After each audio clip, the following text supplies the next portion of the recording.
weird, but hey, what's going on, everybody? Hey, we're live on the YouTubes. What's going on? Oh, my goodness gracious. I am sorry, man. I am not feeling very well. All right, so let me explain real quick before we get. Hi, everybody. Welcome to. Here, I'll do the thing.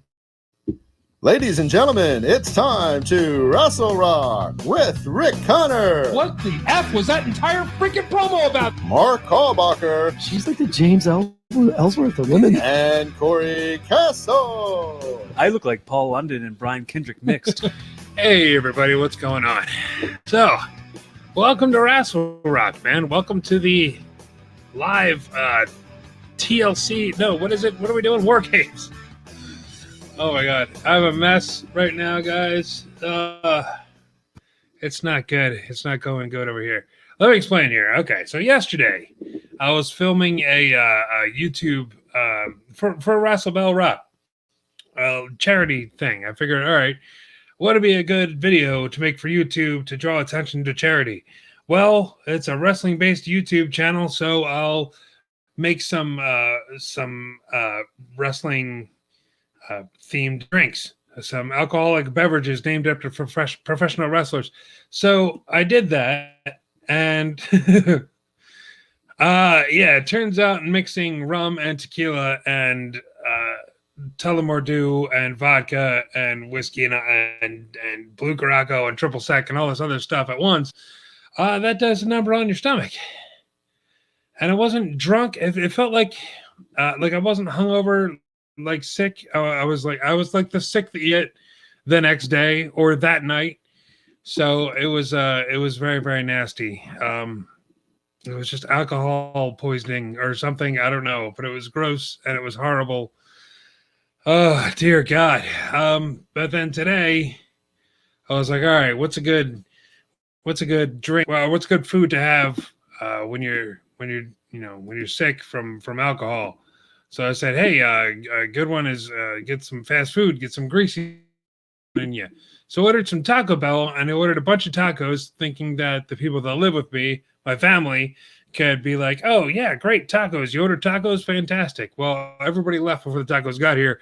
And with Taco Bell, you have to eat them right away. You can't just hold off and just be like, oh, well, we'll get to them, when we get to them. No, you have to eat them immediately, or they'll go bad. You can't just put them in the fridge.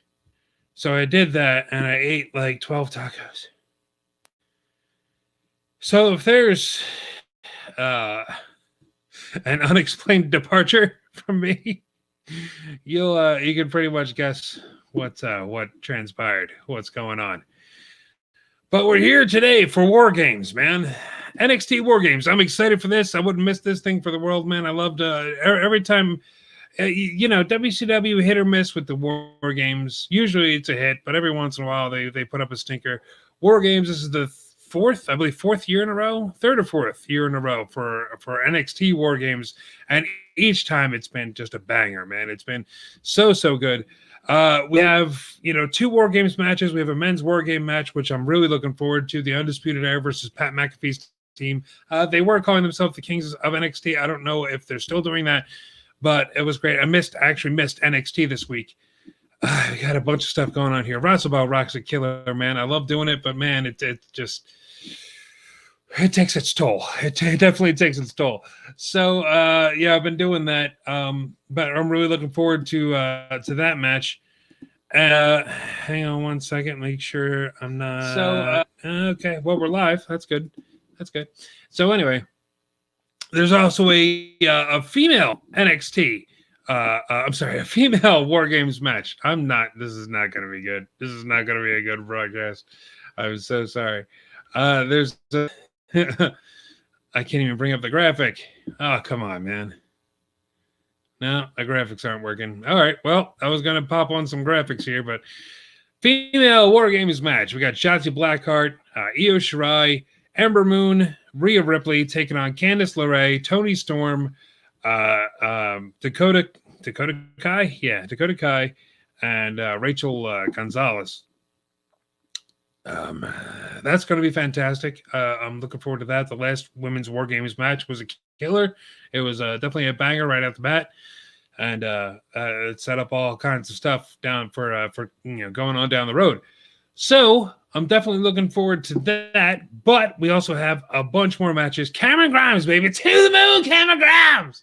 Cameron Grimes is going to be taking on the crazy person that I can't remember his name. This is not going well. I'm sorry. Dexter Lumis. He's going to be taking on Dexter Lumis in a strap match. I've been enjoying this feud, man. Cameron Grimes is a character. I really wasn't sure about him at first, but he's proven himself to be really, really good and really, really entertaining. So I'm looking forward to it. Also, we have the whole Leon Ruff situation for the North American Championship against Johnny Gargano and Damian Priest. I'm really looking forward to that as well. All these matches look absolutely fantastic, and they just added another match. I might throw up. They just added another match of Tommaso Ciampa and someone. Nope, it's gone. This is why I'm not good when it comes to live stuff, man. Not when I'm not feeling good. Timothy Thatcher is who he's going after. Man, I'm not doing good here. Can't imagine why I have no viewers right now. Jeez. This is going fantastic. But yeah, man, it's fantastic. It's going to go really well tonight. Corey Castle is going to be joining us. Mark Karlbacher is going to be joining us. I can't wait. I can't wait to get all this started. Right now, dude, how much is Wade Barrett killing it on commentary? This guy is great. He's definitely I'm glad he's not just stuck on the UK brand. Not that there's anything wrong with NXT UK, but it's not the main thing, and a lot of people aren't watching it. So I'm glad that we get him. I say we like that means something, but it doesn't. I'm glad that we get to see him every week on NXT instead of NXT UK, because I think he would just be buried there and lost and forgotten about. As harsh as that is to say, I think it's the truth. I don't watch NXT UK, and it's not because it's bad. It's just because I don't have time. But a lot of people just don't watch NXT UK. So I'm glad. I always forget this guy's name. This guy next to Wade Barrett here on the pre-show. Watching the pre-show, by the way, if you're watching along with me. We're up to the pre-show, and is it Sam Roberts? Is that who Sam Roberts is? I think that's his name. I always forget. I'm assuming I can't turn this on. Last year at Wargames, no, that's just going to be a name for herself in this. Is there some there's not even match that you think has the I can't even get close to airing this because it's the second that they start playing music, I'm going to get copyright claimed and they're going to take down the video. They've done it before. They've done it plenty of times before, and I hate doing it. I would absolutely love to just let this roll. So I'm going to have to mute that, unfortunately. Can't even play it low. It's just not going to work. But yeah, man, I don't have my phone with me. Oh, I'm so unprepared. But really sad news going on this week with Pat Patterson passing away. I always liked Pat Patterson. He, back in I didn't know who he was for the longest time because he was wrestling in an era that I wasn't around for. I wasn't. He might have been when I was born. He might have been wrestling. I was born in 1977. He was probably wrestling back then, but I didn't start watching wrestling until 86, 87. So, I didn't really get a chance to see him perform. I always respected the guy, though. I always heard his name. Gorilla Monsoon would mention him from time to time on commentary. So I knew who he was. And then in the Attitude Era, obviously, he was one of the Stooges with Vince McMahon. And, it was just, it's really sad. The guy lived a very hard life. I got his book. I read his book. And he had a really, really tough life. And it's a shame. I mean, he lived a very long life, and I don't think he would have changed anything. Well, I'm sure there's a couple of things he probably would have changed, but if he had the power to do it. But he did everything his way. It's like the Sinatra song, man. He was always singing "My Way" every time somebody put a microphone in front of his face. He would always sing it. And I just saw a YouTube clip that made me cry from Legends House back in 2014 of Pat Patterson singing "My Way," and in the crowd is Mean Gene Okerlund and Roddy Piper, and they're crying and have big smiles on their face watching Pat Patterson, man, and it was really, really sad. But it was wonderful to see, and yeah, definitely going to be missed as Pat Patterson. If you ever get a chance, I didn't get to see it live, obviously, but if you ever get a chance, go to YouTube and check out Pat Patterson versus Sergeant Slaughter. For the time, it was one of the bloodiest matches that it's ever been recorded. At the time, man, it was brutal. It was bloody. It was very, very good. It still holds up to this day. So definitely go and check that out. Pat Patterson's definitely a legend, and he's definitely going to be missed. So yeah, man. But I'm absolutely excited for War Games here. This is going to be fantastic. Gargano's been killing it. Candice LeRae's been killing it. I love all of this that's been happening with these two. Who knew Gargano was going to be such a good heel? I've only ever seen him wrestle as a babyface all through his indie career. So I didn't really get a good look at him. I didn't know how it was gonna go, but I'm so glad that it's going well. I'm glad that I get to see it, because it's phenomenal. He's hilarious. He's pulling off the heel gimmick perfectly. Here we got Damian Priest walking through the most dangerous place on earth, which is the NXT parking lot. Leon Ruff, man. Who would have look at that smile on his face, the cocky son of a bitch. Who would have thought that Leon Ruff was going to be the one to beat Johnny Gargano for the NXT North American Championship? That is insane. That is absolutely insane. After the match he had at Halloween Havoc, dear God, man. Brutal stuff. Yeah, man. This is going to be a great match with Gargano, Leon Ruff, and Damian Priest. This was a great gimmick, dude. The whole loaded wheel, bringing out Leon Ruff as the number one contender with the spin the wheel, make the deal thing. I loved every single minute of this. It was just absolutely fantastic, and I loved it so much.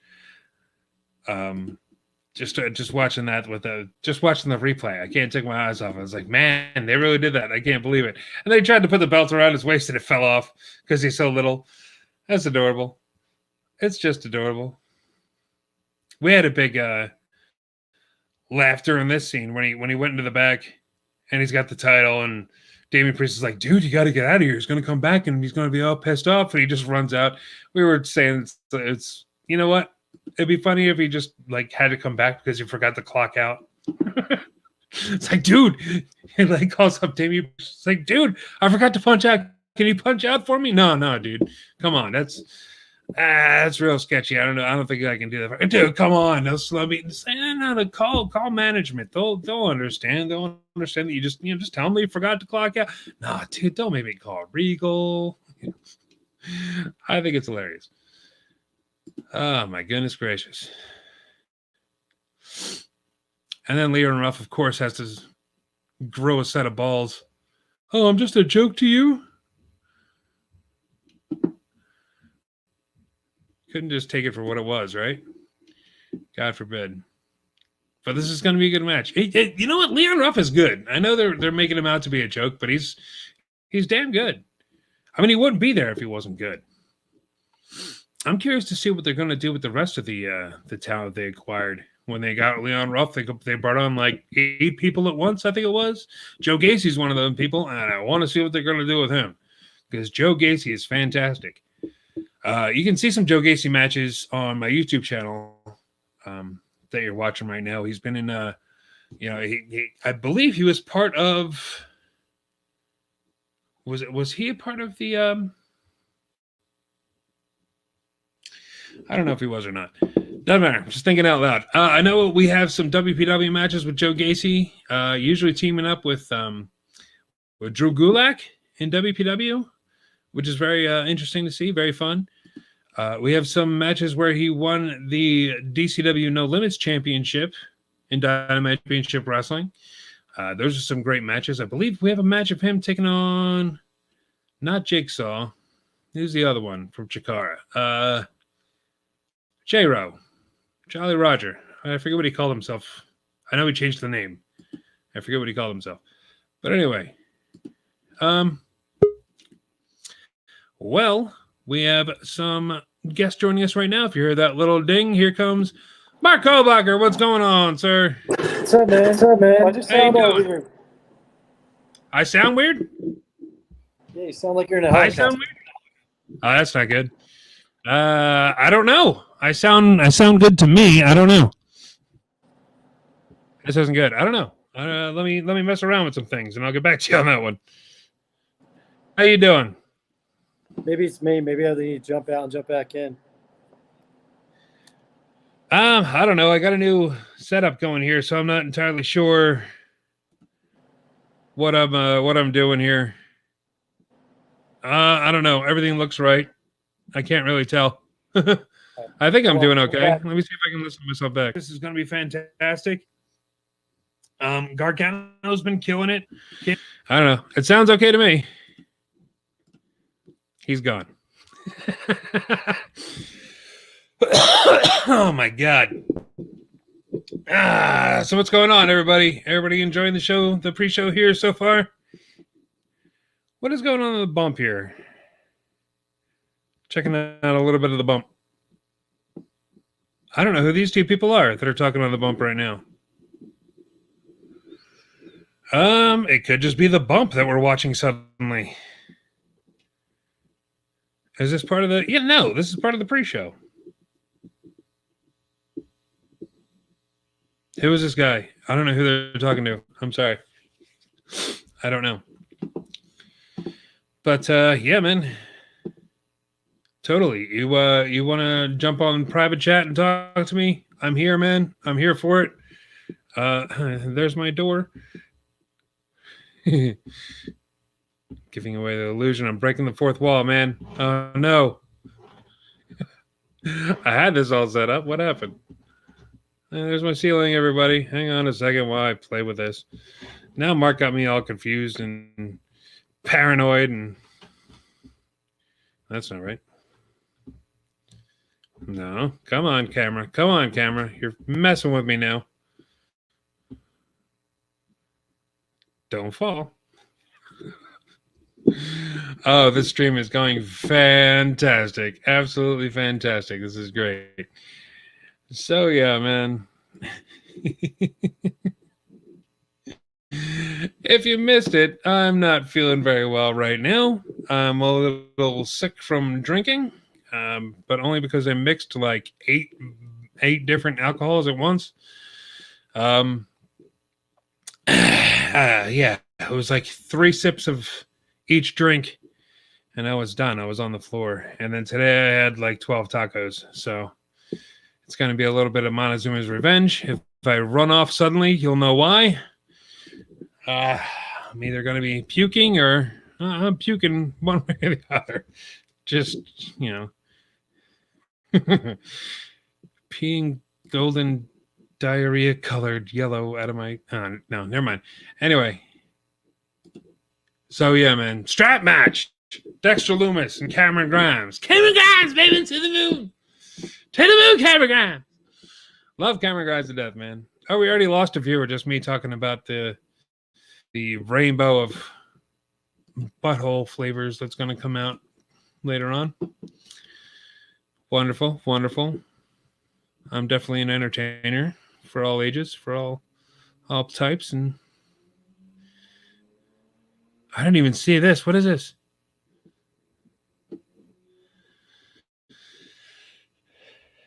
This was the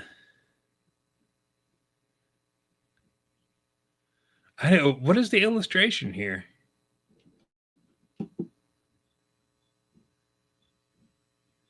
Did you just draw Cameron Grimes?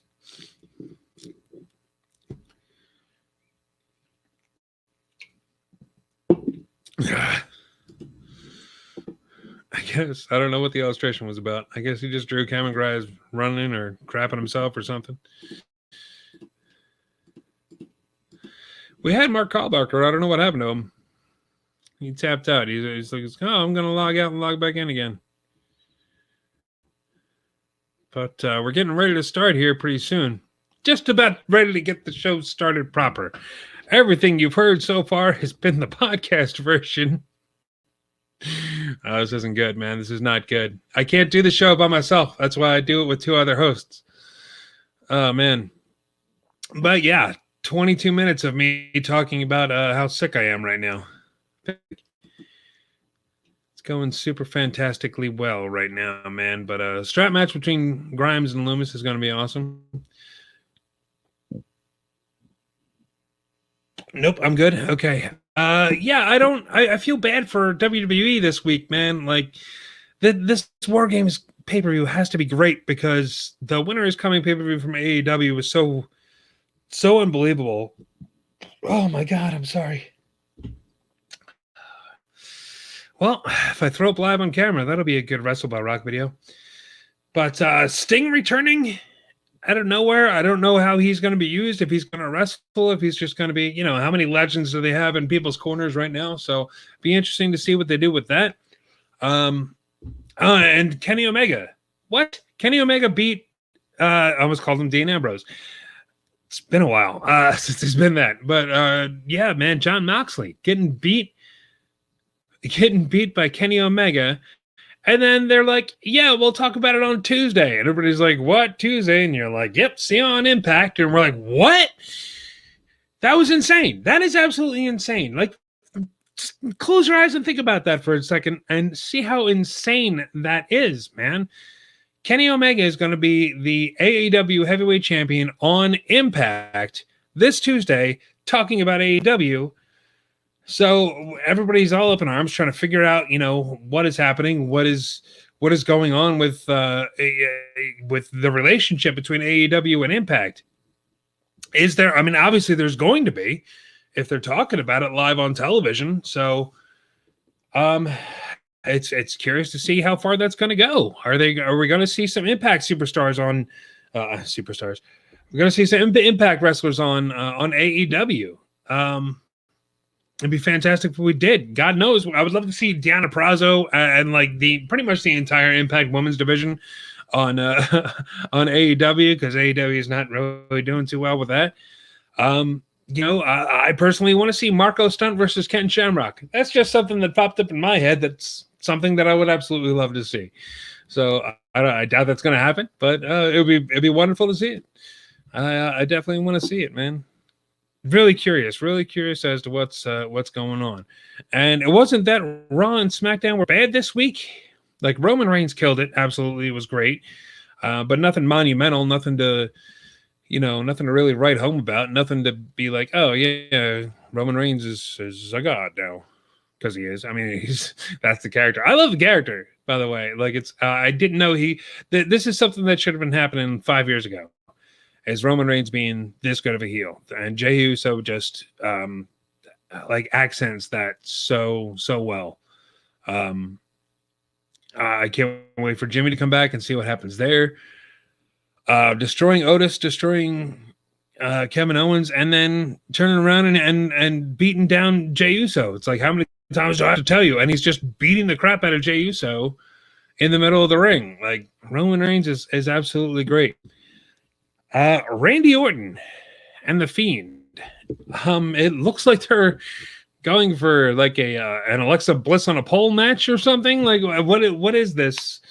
I'm not sure what they were really going for. Maybe it's like Randy Orton knows how to get to The Fiend, and that's through Alexa Bliss. And maybe I don't know. Like, The Fiend has a weakness, and now Randy Orton knows what that is. Stuff like that. I'm not really sure. Asuka and Lana. All right, we don't need to talk about all the bad stuff going on WWE right now, because there's a lot. Oh man, I really feel sick. But we're gonna find out if I'm gonna vomit or not. That's gonna be fun. So stick around, folks. But Wargames is coming up in just 4 minutes, man. This is awesome. Very special night. Sam Roberts, that's his name. I couldn't remember it earlier, but he's been doing well. Wade Barrett. I can't say enough good things about Wade Barrett and how great he is. Hey, I know that guy. He's from ESPN. Ariel something or other.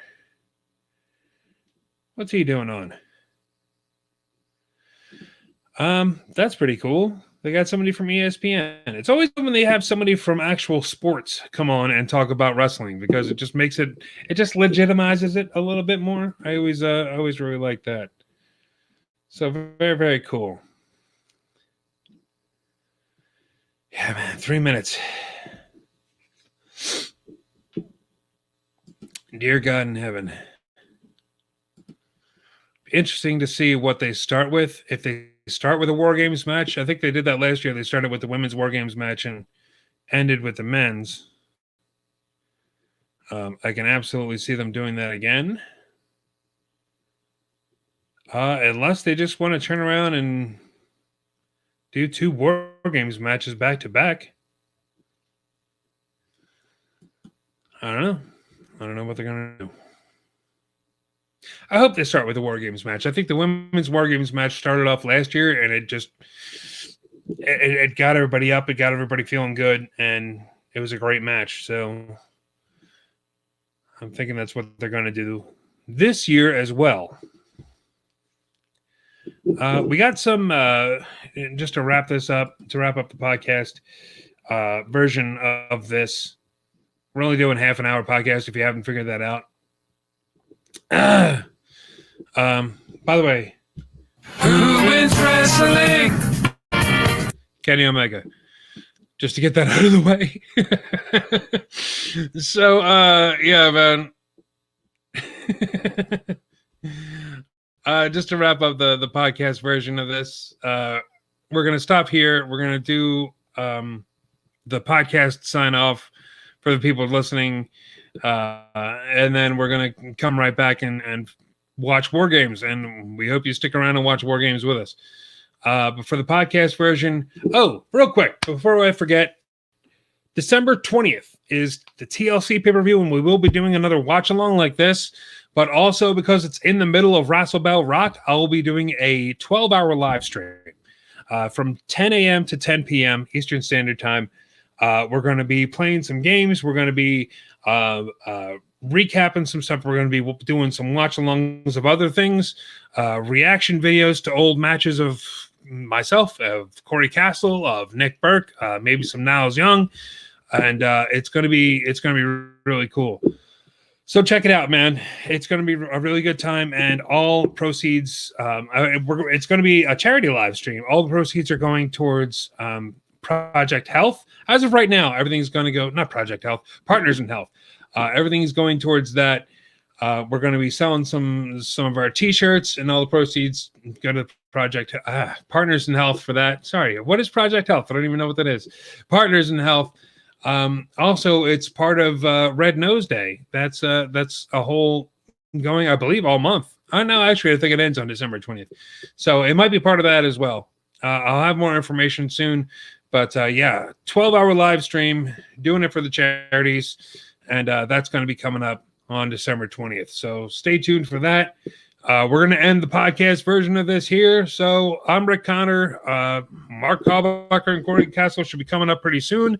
And let's take it out like we always do with Mr. Nick Burke. It's so hard to say goodbye to yesterday.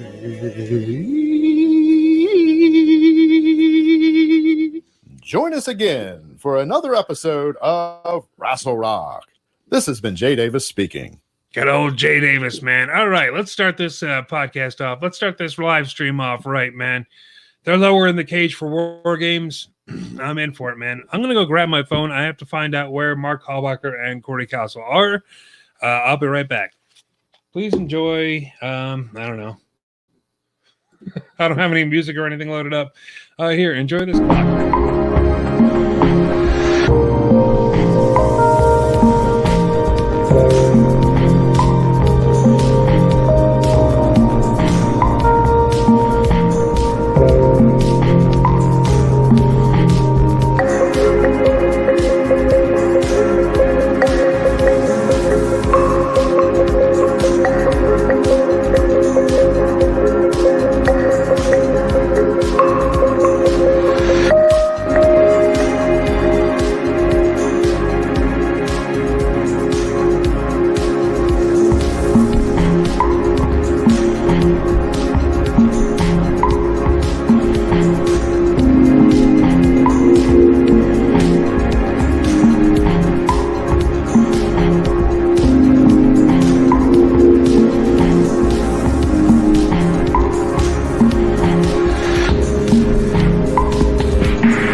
it back.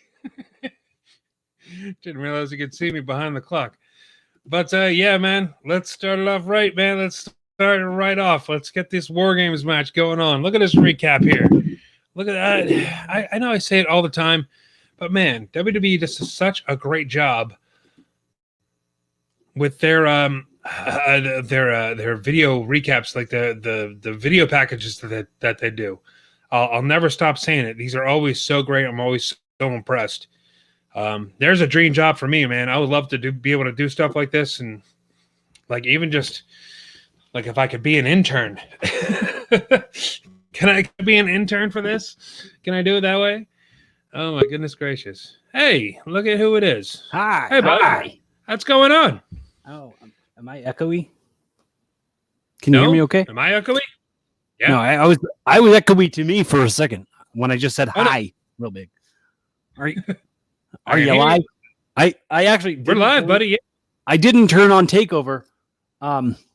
I just got off of, I was being a guest on somebody else's podcast.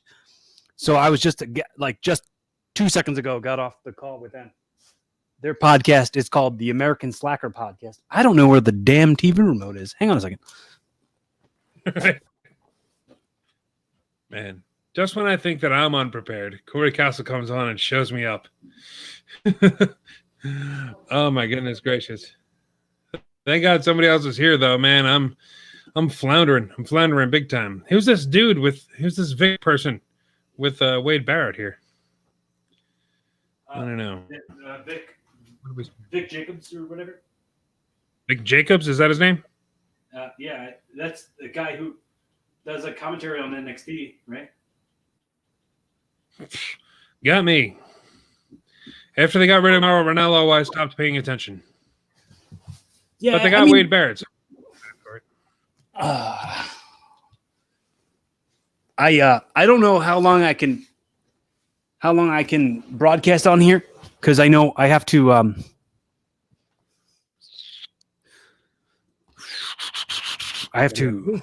go to my girlfriend's house. Okay. And I have to shower and pack and stuff before I go over there. It's been a stressful day. Yeah. Because like I'm supposed to shoot I'm supposed to shoot scenes for that movie tomorrow, right? For like this independent movie. And they were like, you have to have a COVID test before you can get on set. And I'm like, I haven't had time. Like I've been working every single day, and like I just haven't been able. Like when they were like, "Oh, we're having an event where everyone's getting tested, but it has to be Friday at noon," and I'm like, "I'm at work. I can't do it." So I was like, "Oh, am I not allowed to do it? Am I not allowed to do it now?" So they just texted me and said, "Stand by for time because we're going to do a work around it." So I don't know.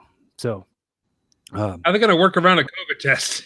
like as far as like they're going to not require everyone, like the automatic was everyone's required to take a test. And now they're like, well, we're going to have standard setup where everyone has masks and such. So I don't know.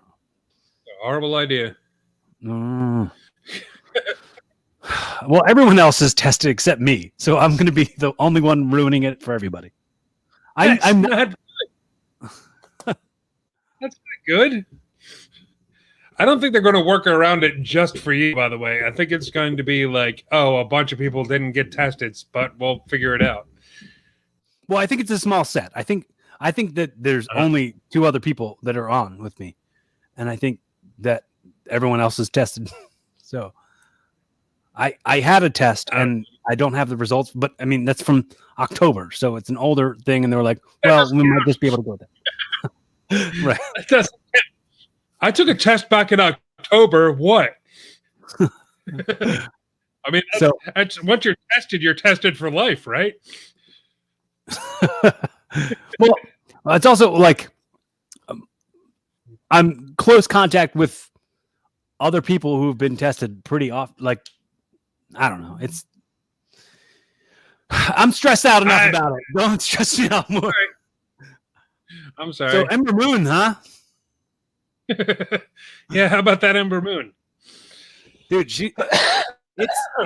it's weird watching her development. Like she's changing from like she had like a werewolf vampire to now she's kind of like being more herself. And I simultaneously like and dislike it. Is that weird? I don't know. What do you like about it? What don't you like about it? Like, I think what she was awesome. I liked what she did. You know what I mean? Yeah. So it's like characters in wrestling like are kind of needed. And I don't know. I think that I'm just not a fan of how she wears sneakers now. It's got to be something on my phone. And all I'm getting is like, you guys sound like you're on a helicopter. It's I don't know. definitely something on your phone. Close everything else. Weird. Check my audio. Yeah, man, we're coming through for I think everything else here. So were you just doing the last like half hour by yourself, Rick? Yeah. I'll have to figure it out. I'll probably pop on and pop back off. I got a food order coming in 15 minutes. Here, let me play the audio back. So were you just doing the last like half hour by yourself, Rick? Yeah, everything sounds fine. Unless it just sounds weird and I don't hear it. I don't know. Maybe it's because it's like simulcasted as a live broadcast. Are you doing it like on YouTube? And do you have other tabs open that are playing it? I don't. I mean, No. Now it sounds fine. Now it sounds fine. There we go. maybe you're just drunk. I wish. I'm working. Can't drink yet. So this is pretty cool. Is this the first? What did I miss? This is the first match. The first match. She's got a new tank because they destroyed the old tank. What's that? Like a little fake rocket launcher in the tank? Yeah. Oh, it ain't fake. She shot a rocket at her. She got it. She got it from Thanksgiving. Is it like a t-shirt cannon? I guess. That's probably what it is. It's a t-shirt cannon. It's like a Nerf gun, or like a potato gun. That'd be great if she just injured her. I think it's the right match to start. Yeah. Yeah, I'd say so. The girls can set the tone, you know? Definitely. Pretty awesome. That's pretty cool. Pretty cool. This is what they started with last year, the women's Wargames match. Started it last year with it. Last year was nuts. Last year's women's Wargames was a little crazy. Yeah. Yeah, it was brutal. It was brutal. I wanted to watch it earlier today. I didn't get a chance to that yet. They were airing it on the network. But I was watching. You guys missed me. You missed me botching up the cast version that we just did. I completely wrecked that. What was that? I completely wrecked the opening show. I was just I couldn't remember a single person's name. I had graphics up on the screen of like, Tommaso Ciampa is taking on whoever that guy is. I can't remember his name. Thatcher. Yeah, it's Timothy Thatcher. Yeah. How can you still forget everybody's name? I'm just not feeling good today, man. I did a Rassle Rock video yesterday of I did 3 drinks that were named after professional wrestlers, and I think it was my fault for drinking them all. And I was just because I was mixing, tequila and Tullamore Dew and gin and vodka and triple sec. Oh, that was neat. That was a good match. That was a good move. Head scissors thing. Yeah, that was neat. Sorry. And just continue what you were saying. That's all right. I was just a little sick. I was sick this morning, and then I decided to get greasy food for lunch. So I ordered Taco Bell. I ordered it for everybody, and nobody else ate it, so I had to eat it all myself. So now I got like Taco Bell butt and alcohol stomach. Yeah, Taco Bell's not what you want to eat when you're hungover, man.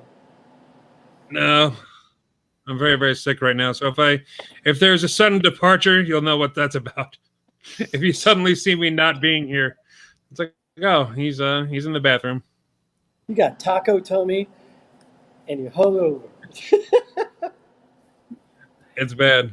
So going back to kind of what I was saying about Ember Moon is I like the character that she was before, right? I like that a lot. So the fact that she's really kind of coming away from that, I'm not liking, but I'm liking that she's being who she actually is too. So you get what I'm saying? Like I kind of think it's kind of cool that she's kind of being more herself, but then I think it's not as cool that she's not doing like the character as much that she was doing before, which I liked. Well, they can't have her howling at the moon when they already have another character that's doing it at the same time. Right. True. But they're on the same team. I know. They should just did it all together. Yeah. But she screams more than she howls. Like they can still make it a scream. I don't know. But it wasn't just the scream wasn't the only thing. The scream wasn't the only thing that made the character. It was like the darkness. Like she kind of had like a dark arts sort of witchcraft, like werewolf sort of thing, and she kind of isn't doing any of that anymore. I guess if you think about it, they brought it with her to the main roster and it got her nowhere. So, not through any fault of her own. Oh, that was sucky. Oh, yeah. That was slid down that side of that cage. That was gross. I have to also say, I also have to say, I hate that she wears sneakers now. I really hate that. If she was wearing sneakers before, I didn't notice, but me now dislikes it very much. Like, I get lots of people wear sneakers, but it makes it look like you're not proud of the fact that you're in a wrestling ring. Like, it makes it look like you're not wearing the uniform of a wrestler. You're wearing the uniform of a basketball player, and that's not what this sport is. Well, they are basketball. Are you sure those are sneakers? Yeah, they're basketball sneaks. You tell by the tread on the bottom. That's because I'm a sneakerhead. Like, that's not a combat sport. Maybe she just, maybe she feels that she moves better using those. I like the way you move in basketball sneakers. I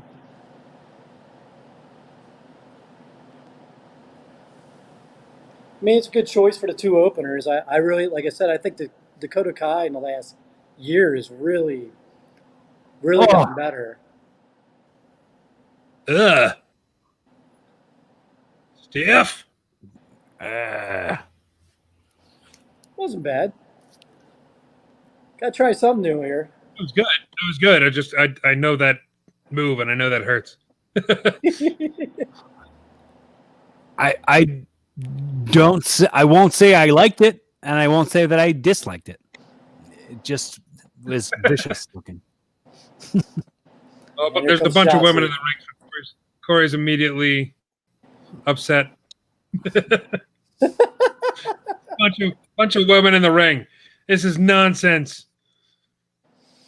Look, a Canadian destroyer like backcracker, it it was like too awkward setting it up. Like it's just the setup was too weird. Like it looked like, that doesn't look like a wrestling move. I'm just thinking though, like, all right, Shotzi, I know she's angry, but she's the face, and she just brought a crowbar and a toolbox into the match. It's Wargames, baby. Ain't no rules. Never saw Sting come in with a crowbar. You also. Did any of you guys get to see that this week? Yeah. Return to Sting, man. It was cool and stupid at the same time. Seeing Sting come out was awesome. The fake snow Yeah. was awesome. Seeing him just look at everybody in the ring and do nothing, and then you remember that he's 61 years old is like, yeah. He's the same age as my mom. Actually, both my parents. He's the same age as both my parents.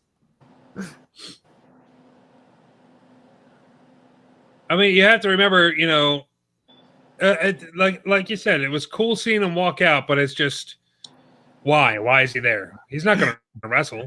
He's got a 4-year contract with him. To do what? Stand there and look at people? I don't know. We'll find out. Like, His hair. What's up with his hair, yo? I don't get it. Like, he's got old man hair. His hair's thinning, but it won't go away. He's got those Mima vibes. He's a blue hair with white face and.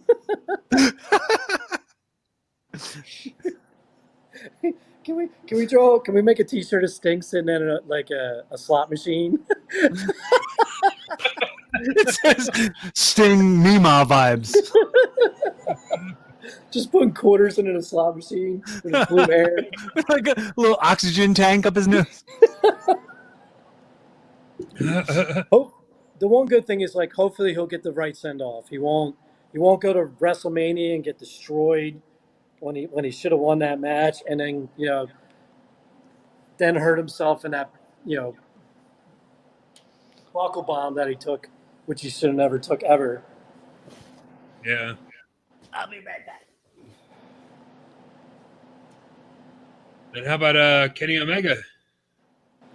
We'll see where that goes. I think it's really interesting that the story's gonna continue on Impact, and they have a working relationship with Impact where now they can possibly trade wrestlers, or now you have this thing like who may show up on each other's show.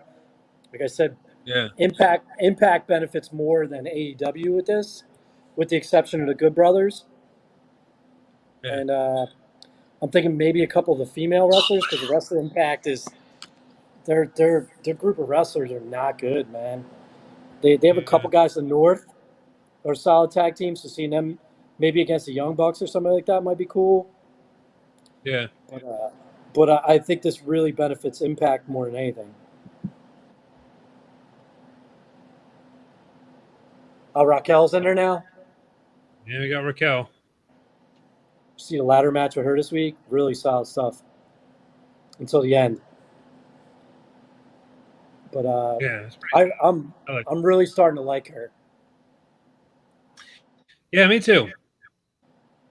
They're actually like working her. Like she came in like a beast, but she's starting to really.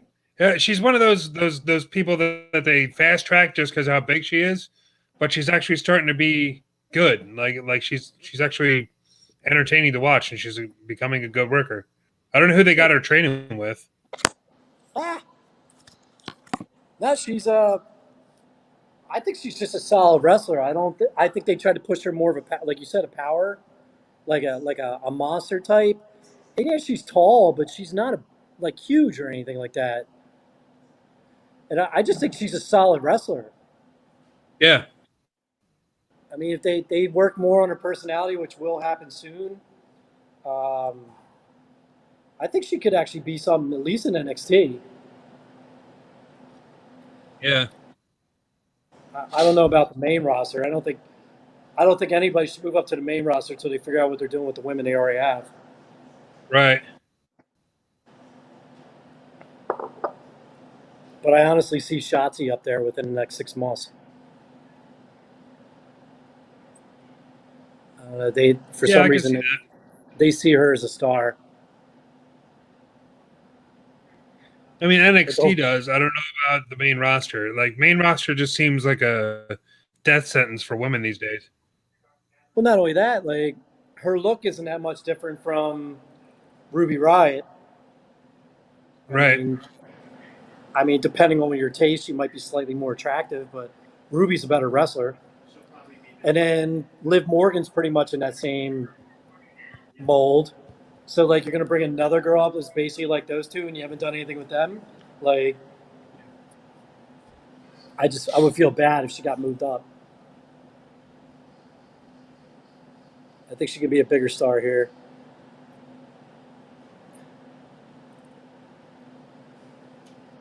Still waiting for this. This whole match never really turns up till everybody's in the ring.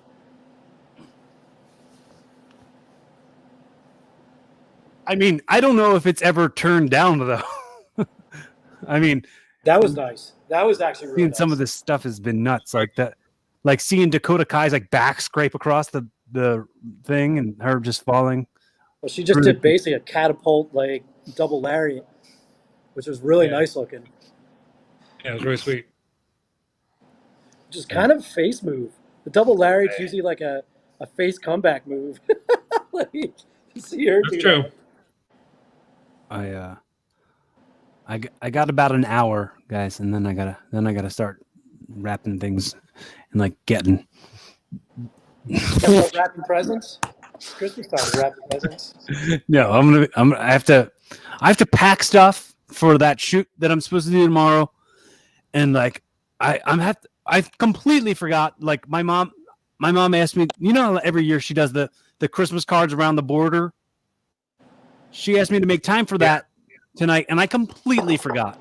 And she just was, ugh. So she was like, "Can you come here at 9?" And I was like, ugh. Like, I feel so bad. But you think about an hour into the show. I think it's only going to be a 2-hour show anyway. Depends on how long the Wargames match is. Yeah, that's the only thing. Is like the 2 Wargames matches will be long, but everything else, I don't see being more than 20 minutes. When's who's Phantasmo wrestling? I don't think he's on the card. He's not on the card. He's the champion. He's a cruiserweight champion. He doesn't get a match. It's a nice code breaker. That's a cool little buckle bomb, but I mean, a cool little sunset flip power bomb. But like, you can't pin anybody off of that because no pins until everybody's out there. Like I said, here come the good guys using all the dirty weapons. Yeah, the logic is, oh, look at the fake ass mallet. Look how fake that is. I know. I've seen 4-year-olds play with those things. It's such a toy. Like, it's so obviously, and look how light it is. Someone like that. No. Not with a hammer. That looked like it had some weight to it. I don't know. Maybe they weighted the stick part, whatever, the handle. What? I'm just saying it bounced like it had some weight to it. I'm not saying you're wrong. Yeah. That was a sick throw into the cage. Yeah, that was cool.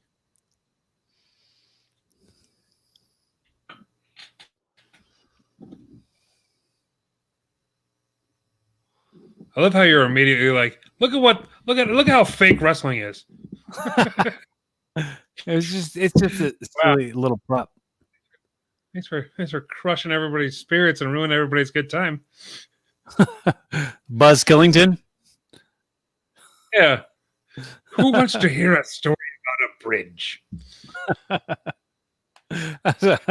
I almost said that exact thing, but I almost said boat. Because that's the only Buzz Killington line I know. Yeah, that's the only one I know too. Yeah. Oh, here comes Tony Storm.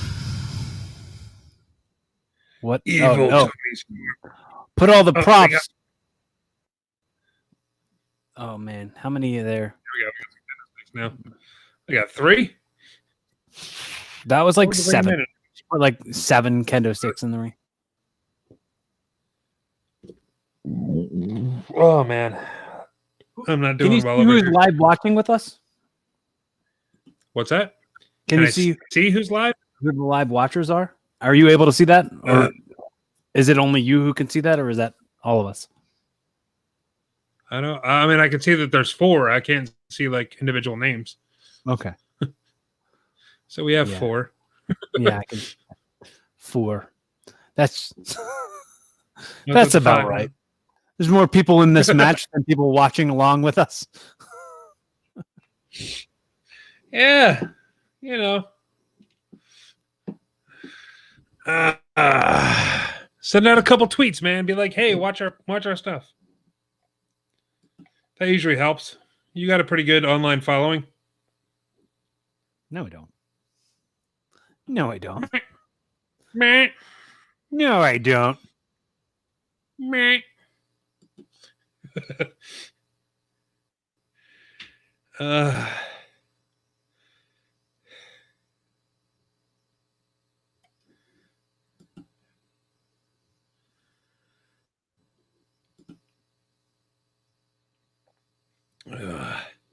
It's trying to break down. Why bring all those kendo sticks in and not use them?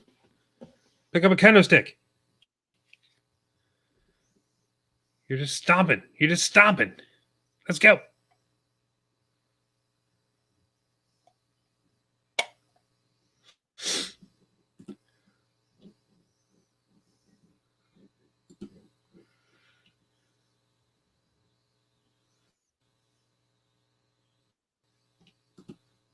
Hi, Sean.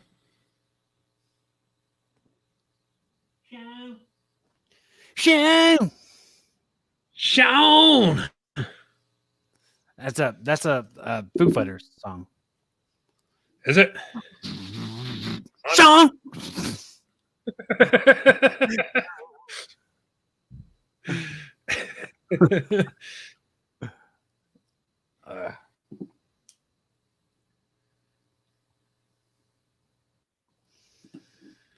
Oh man. Oh man. Yes. Two simultaneous tower spots.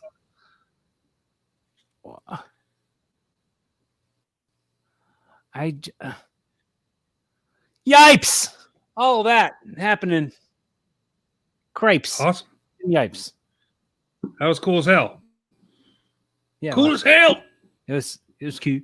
It was perfectly. It was like so many like precise moving parts have to be in line for something like that to be pulled off as ideally as it was. So props to all these women, except for her, because she wasn't involved. Except for Io Shirai.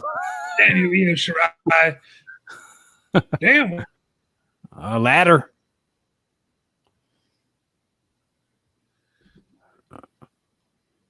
Uh-huh.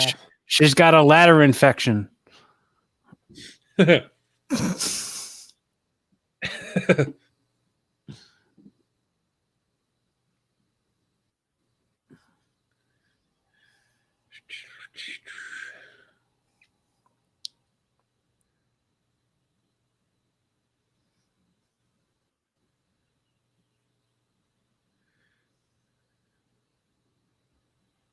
Oh.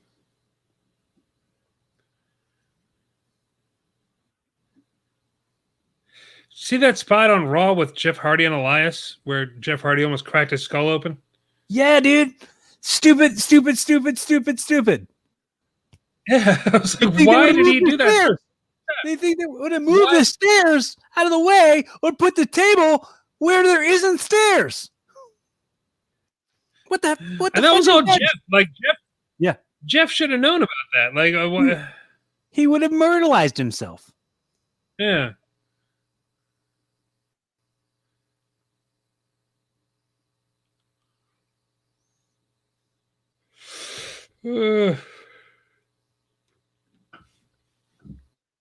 Just keeping Io Shirai out of the match. Isn't there still another? Doesn't Candice LeRae still have to get in there?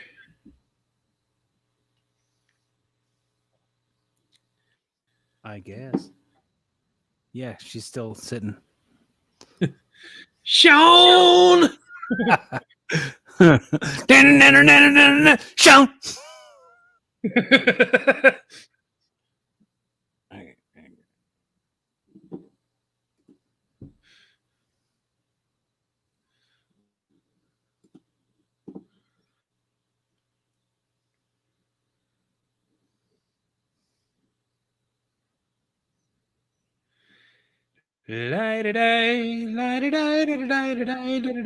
Sean. Thanks for being one of our 5 watchers alongers.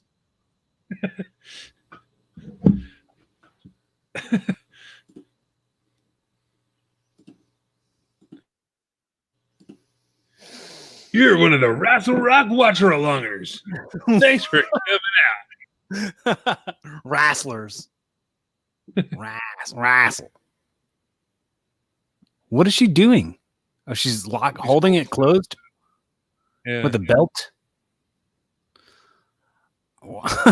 It's just keeping Io Shirai out of it. Yeah. Oh man. She's gonna have a concussion by the end of the match. She's falling off the banging her head against. She keeps on banging her head against the barricade. Uh-huh. Man, Tony Storm. Tony Storm is so, her butt is so big. Her legs are huge. It's like I just can't stop looking. She's so skinny. What are you talking about? No, it's not bad. I don't dislike it.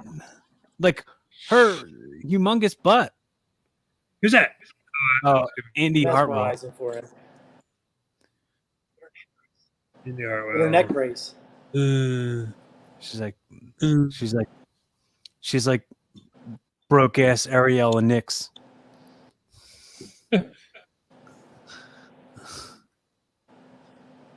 You want to talk about people that look like they're playing wrestler? It's Andy Hartwell right there. Mm-hmm.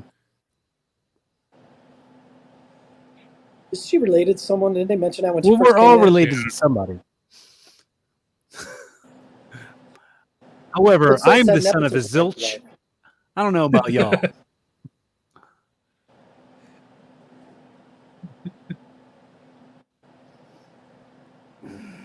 Make sure she bedazzled her neck brace too. Yeah.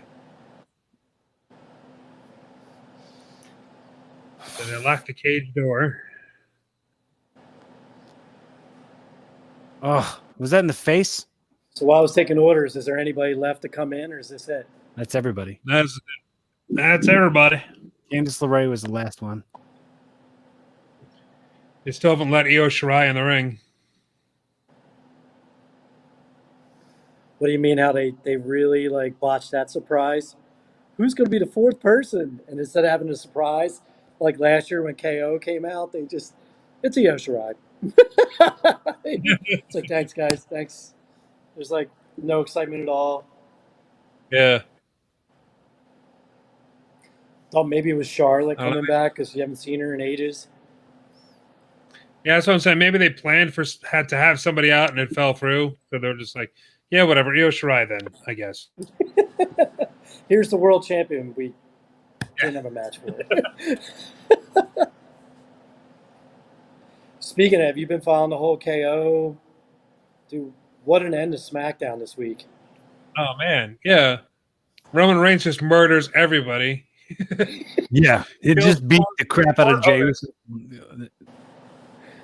Dude, that Otis beating on Jey Uso was savage. That was brutal. Absolutely brutal. I'm telling you, maybe they are gearing towards what I was talking about. Maybe it will be Jey Uso versus Roman and Mania. She's back. What's she doing? No. This is a horrible idea. Oh, this is a terrible idea. A good idea. Oh, God. That is like the ultimate trust fall. Jesus Christ. Hope you catch me. Guys, I saw this on Jackass. It'll work. Oh, Candice LeRae just took the trash can straight to the dome. Oh, damn. Yes, she did. Dear Lord. How you doing?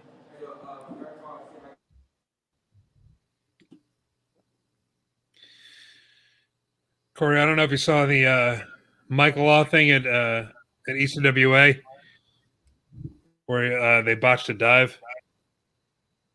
No. Trying to think of who was working on. I was just I was just going back and forth with Lord Everett DeVore about how he just had Mike Law on his podcast. You know, remember Lord Everett DeVore? Yeah. Yeah. I was just talking to him on Facebook about how he had Mike Law. He just had Mike Law on his podcast. And I was like, oh, dude, I had him on my podcast too. He's like, yeah, good people. And he sent me the link. And I sent him the link of when Mike Law was on my podcast, which is like 2 years ago. But nice. I saw Mike posted about like winning some belt. It was a cool a cool looking title. It looks like the old 80s wingding. Yeah.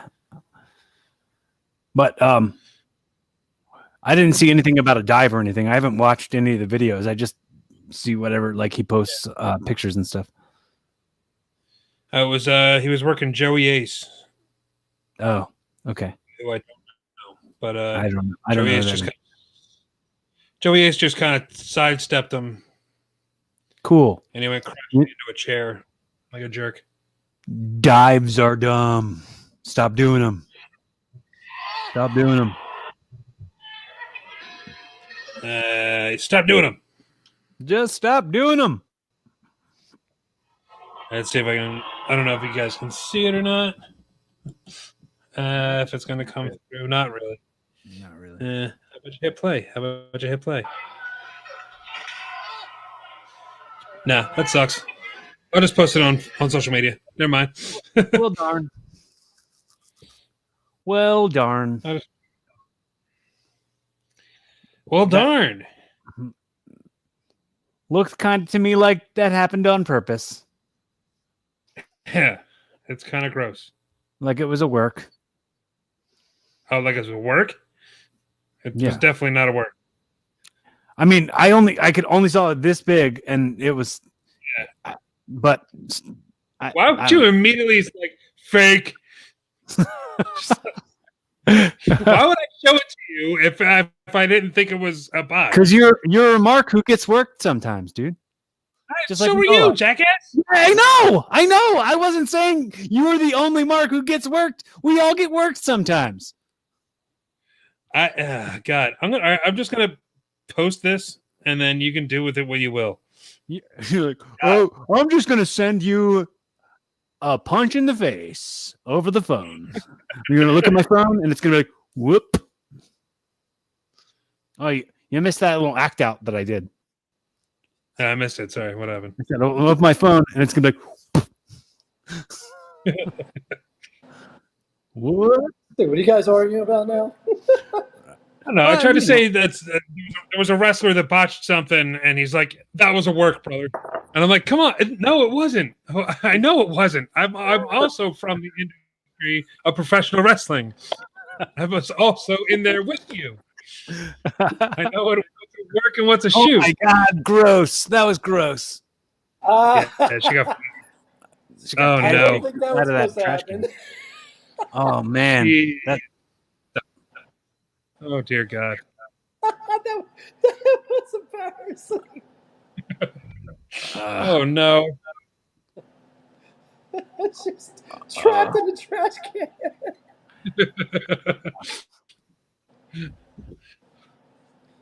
Trapped in the trash can. Trapped in the trash can.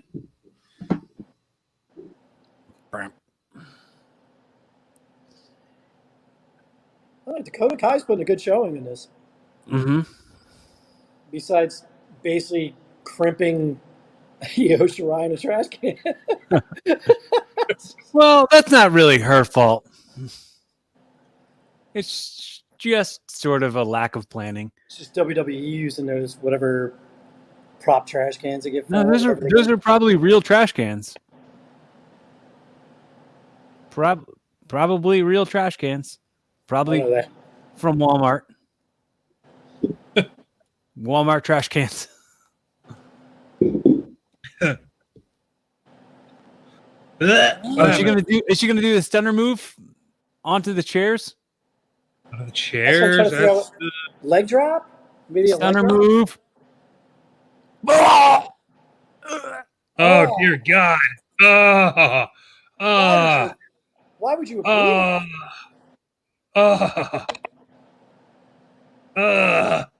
Is this elimination or is it full one fall? One fall. One fall. Okay. Oh, right into the exposed buckle.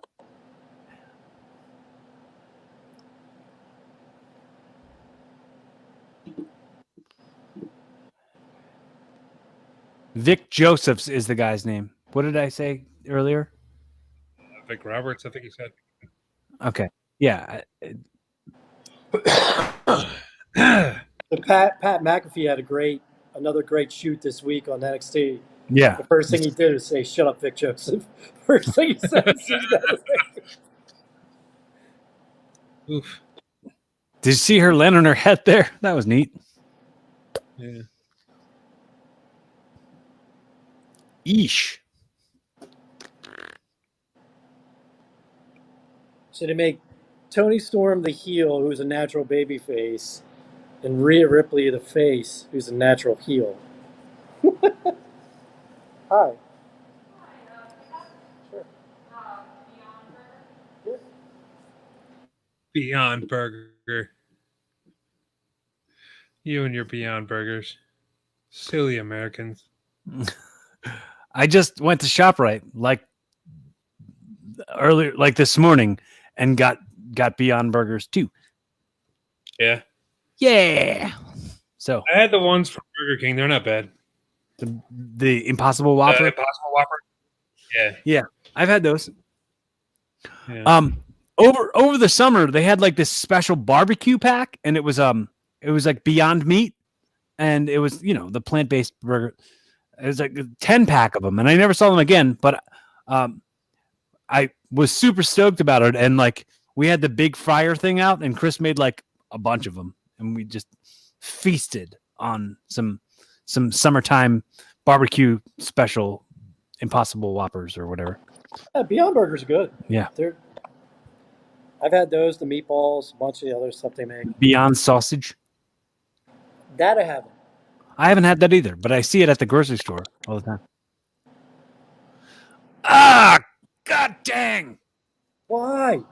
Yeah. Oh, what a risk that you don't have to take. It was I think Candace is regretting that freaking idea. Yeah. Yeah, dude, that's a real pinch.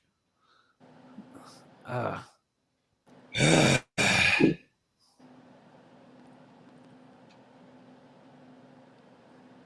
I was going to do the moonsault. And then what? Rhea Ripley looks confused about what's happening. Oh! I don't know what that was. Someone wasn't where they were supposed to be. Yeah. Ugh. Dude, this just like last year, dude. The women just brutalize each other in this match. Yeah. That was a disgusting bump that Rhea Ripley just took on the fence. Yeah. What did she do? She give her a purple nurple? What was that? She just like reached up at her top. Oh my god! What? She started doing moonsault. Like, is she gonna powerbomb her through that ladder that's set up on the chair? I didn't even see the ladder. Oh my god! I didn't even see the ladder. Oh no! Oh! One-handed? Oh, dear God! Is that a wood ladder? Did they put a wood ladder there? I don't know. I think dragging her over the ladder was just as rough. Nice. Is that the finish of the whole thing? Yeah. Oh, okay. Well, damn. I guess they're pushing Raquel. Yeah. Yeah, she got the pin. So these people just ordered like $50 worth of food, and I told them to be ready in 15 minutes. But one of the owners decided to we were going to start delivering food to the Airbnbs upstairs. It's not like it's a hotel and it tells me my room number, and I'm going to go deliver food up to their place. Oh, and I'm not doing that in COVID anyway. I'm not walking through an apartment complex. Right. Yeah. Oh, here comes this dingbat. Good. Congratulations on your victory. I hope that I helped in some way make you achieve your goals. Oh, what's that? What's this? I missed this. The trash can? Right. Yeah, I missed that. The dive up the cage with the trash. I must have been. Yeah, that was the ultimate. I was looking at my phone, I guess, during that. Well, pay attention. Sorry, man. I'm just juggling Chacos over here.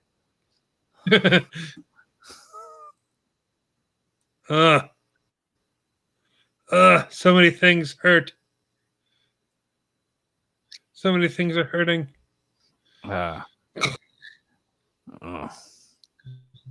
Hurting hurter of hurts.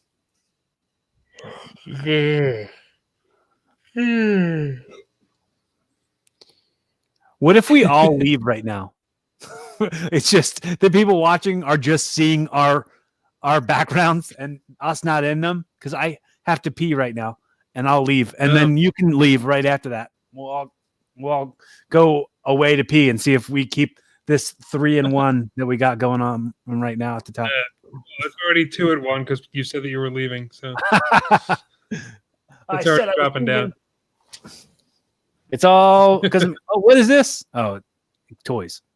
I thought this was a toy. I thought this Look was at these something awesome toys.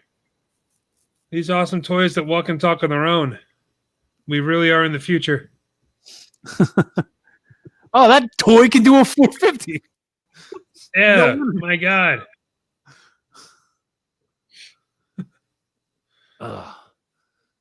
And it comes with graveyards and flames. Choking hazard, burning hazard's more like it. Yikes. Not approved for children under the age of 25.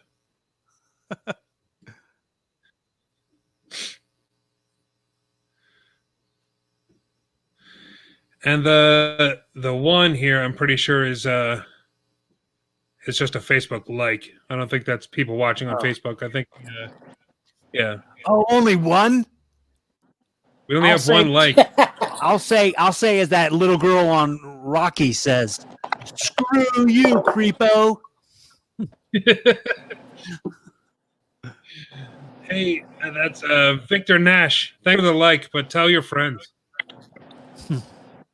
Tell your friends to like us as well. Thanks for the like, but screw you. It's if Small Soldiers was real, I'd buy toys again. Yeah, I agree. Yeah. That's what we need. Yo, WWE Films, get on that. We need a Small Soldiers version of WWE action figures. if there was like, cause like when you watch like the story time, but if they did it with like toys, like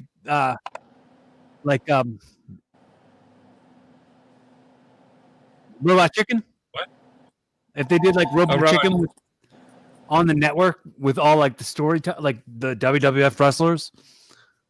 Yeah, that might. They were doing it in WWE magazine. They were using toys to basically tell story time, but they were doing it as like a comic strip type of thing. But it was like real stories from the road. I missed it. Yeah, they had a segment in WWE magazine, but this is going back, 10 years, 15 years, something like that. I haven't. Yeah, I think that WWE magazine went out of business because I stopped subscribing. It's all because of me. My ego is that out of control that I'm the reason the magazine stopped.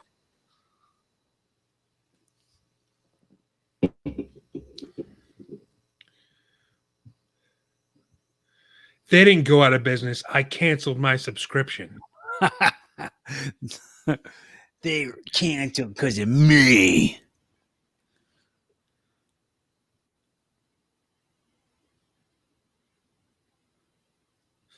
Cameraman, take my key. It must suck to suck. They already put that on the shirt. It's great to be great. Must suck to suck. I love it. That's the greatest shirt. I tweeted out. Did you see the tweet that I said? I said, No. I quoted it like, there. I tweeted it like as Pat McAfee. I said like Pat McAfee. It must suck to suck. And then there's like an account called Self-Aware Vacuum, and I quoted that and saying, "Hey, that hurt my feelings."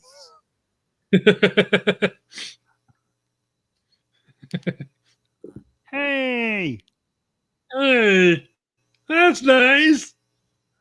Oh, is this the Tommaso Ciampa and yes, and Thatcher?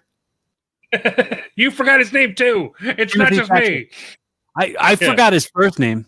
Well, look at this Shredder stuff. That's cool. He must have thought that because somebody was like, "Bro, you're so shredded. It's ridiculous. You should be Shredder." You should totally be Shredder because you're shredded.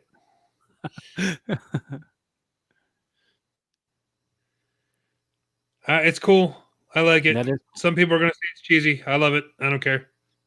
Wrestling is cheesy, dude. That's just, we own it. Own up to it, dude. We own the cheese. Own the cheese. Uh-huh. Can't cheese everybody all the time, as they say.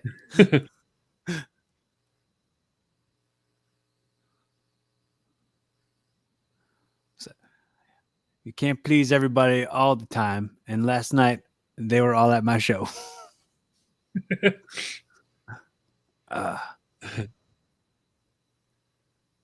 Yeah, I remember just because the Thatcher. I remember Thatcher because of Les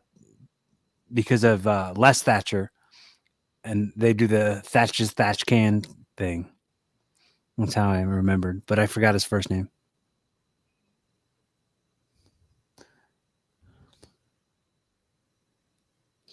Timmy the Tooth Thatcher. This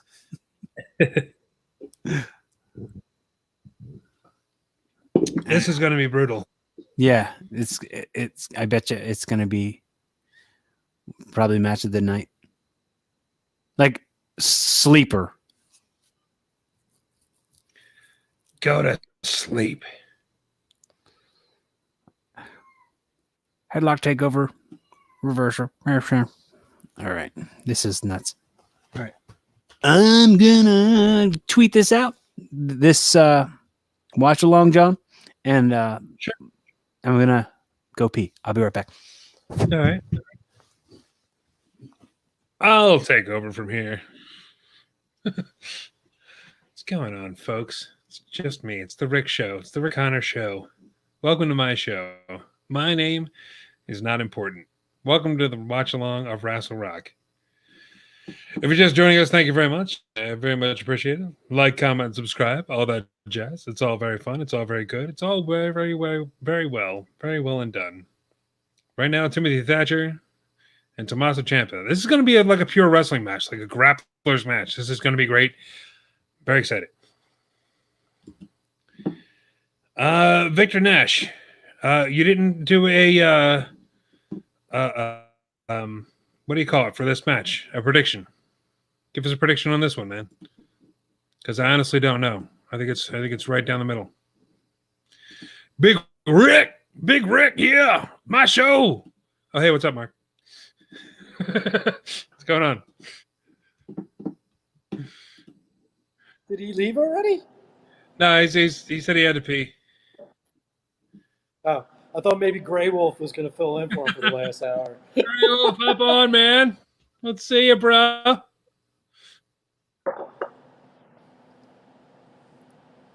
Yeah, got a lot of to-go orders today, so I'll be popping in and out all day. That's cool. Like. That's all we do now is to go.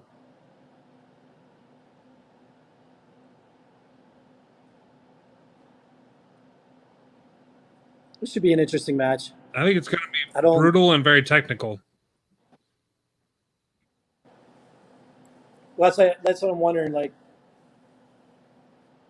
it's going to be a lot of like joint manipulation. Yeah.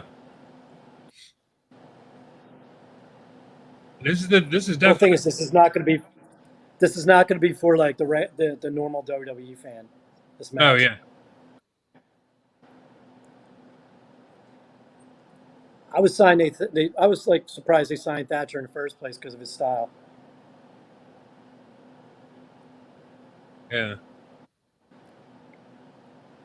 Oh, that was nice. Damn, dude, work that leg. Ah, he's stiff bastard. That's why you wear knee pads. That's still Tommaso Ciampa. This guy's a beast, man. Yeah. Ugh. Just little things like that look so sick.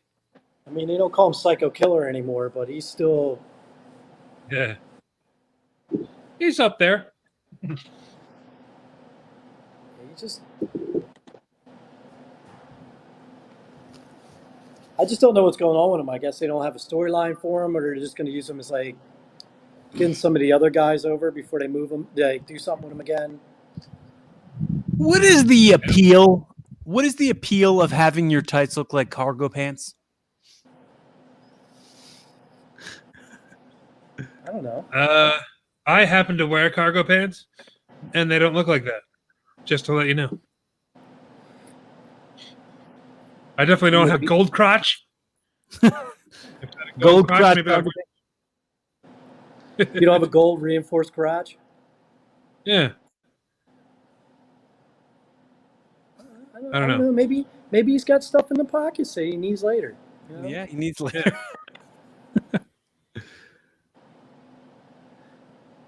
It's funny how they're cargo pants, but they have no front pockets. Yeah, that is weird. They got back pockets and side pockets, but no front pockets. What gives? I see a wrestler in cargo jeans with a little loop for the hammer and the pocket for a screwdriver. the painter's pants. Yeah. The little hammer hoop. Little hammer hoop right there. That's good wrestling tights. That's a good name for a move. Well, hammer loop. Hammer hoop. No, hammer hoop. He's got him in the hammer hoop. Not getting out of it.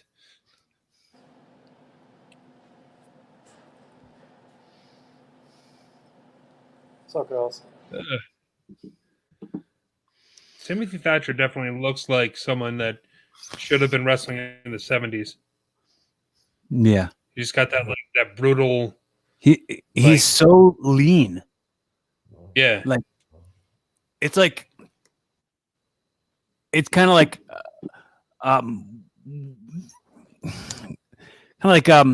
what was that guy that did he sang the he was with the Rusev Day guy.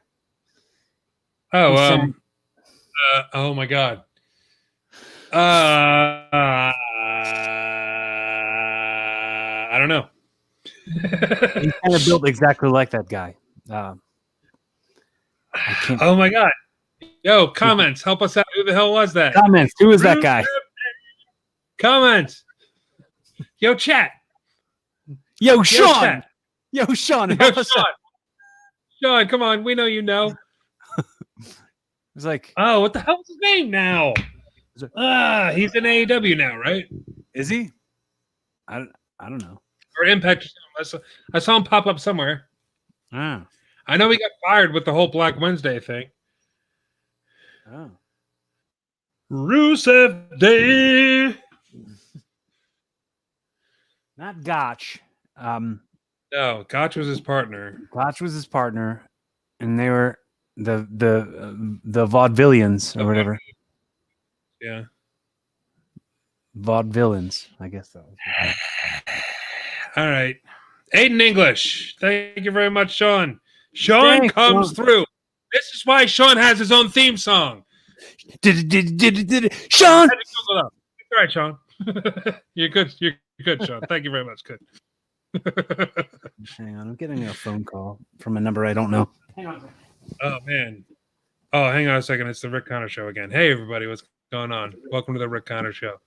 My name is not important, but we are watching a very, very good match here between Timothy Thatcher and some other guy. and it's fantastic. Cargo shorts, man. Doing a great job. Oh, Tommaso Ciampa. I know it's Tommaso Ciampa. Nobody yell at me. This match so far is exactly what I thought it would be, and it's fantastic. I love it. It's very brutal and very technical. Oh, except for that, he just grabbed him by the beard and then chopped him. I think Tommaso Ciampa has the best sell that I've seen, where he just slumps to his knees and looks like he's just knocked unconscious. Because I've seen a lot of people get knocked unconscious, and that's kind of what they look like. Sick move. Sick move. Oh, dear God. His ribs are broken.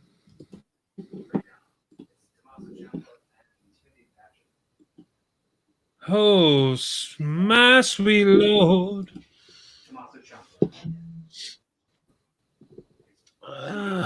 Getting tweets from Kevin Smith. That doesn't help me right now.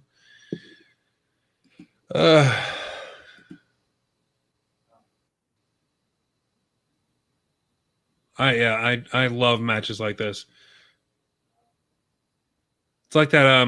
I mean, this is nowhere compared to the brutality, but Dragunov and Walter from NXT UK. If you haven't seen that match, dear God, go watch that, and then show it to somebody that keeps on saying that wrestling's fake. I'd love to get. Oh, they collided. Oh, that looked like a botch. I couldn't tell, but that kind of looked like they really smacked heads right there. Can we get a replay of that? That really looked sick. Oh. Oh, that looked bad.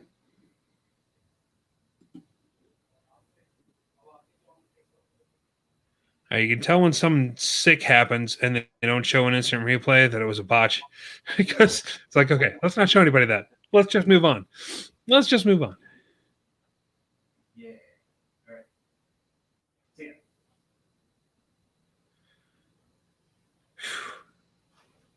Ciampa, fire it up, baby. Fire it up, Ciampa. Ciampa fired up. There you go. Thank you. Closed captioning.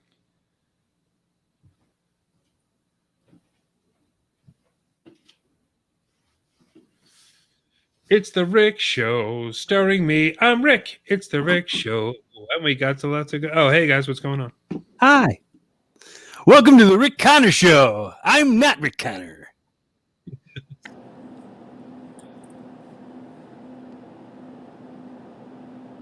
This match is brutal. I don't know if either of you saw it. They really smacked heads at one point. Like it looked kind of like a botch. I don't know if it was or not. Neither one of them were bleeding or anything like that, but it just looked like they ran straight into each other and their heads just smashed in. It was gross. Head smashed in.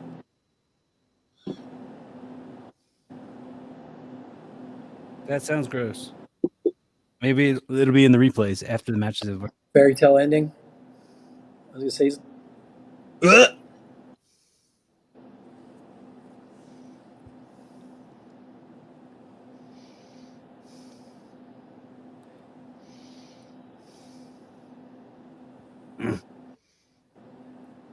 Badger's got a pair of T's on his ass. What would possess a man to get TT T's butt. on his ass? TT butt. That's his initials. There you go. He's got him. Gonna put him to sleep again. Ooh. There you go.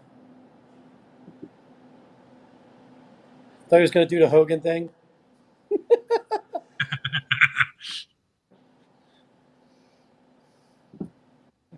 You're going to put me in the sleeper hole, brother.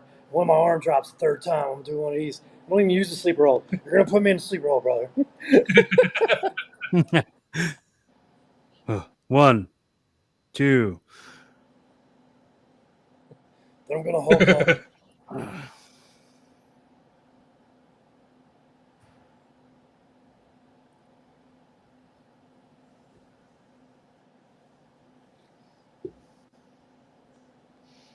So wait, are they using like an AEW type ramp, like the old WCW ramp, straight to the ring? Oh, I think so. Yeah. That's great. I mean, we kind of had something like that at WPW back in the day, brother. Yeah. WPW, brother. Wow, he's making a headlock look like it hurts. Look at the hips. It's a shoot, brother. Gotta shoot.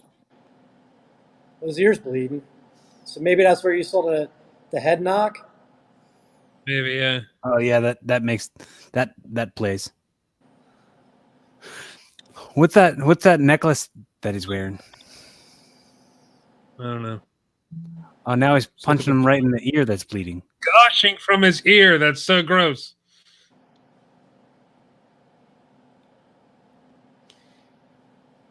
Up, Germain. Tito.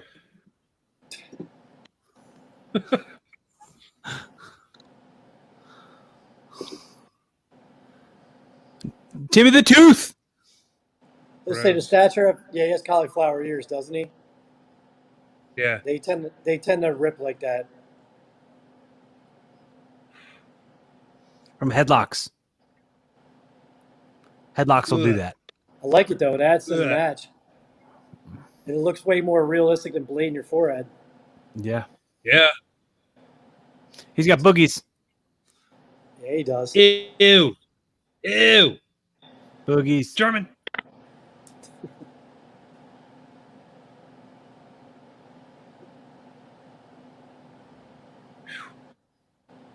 the hell was that? The whole bar just vibrated. I didn't see it. Well, it was the bar you're in. Yeah, the whole bar top just vibrated. Is it on silent? Hang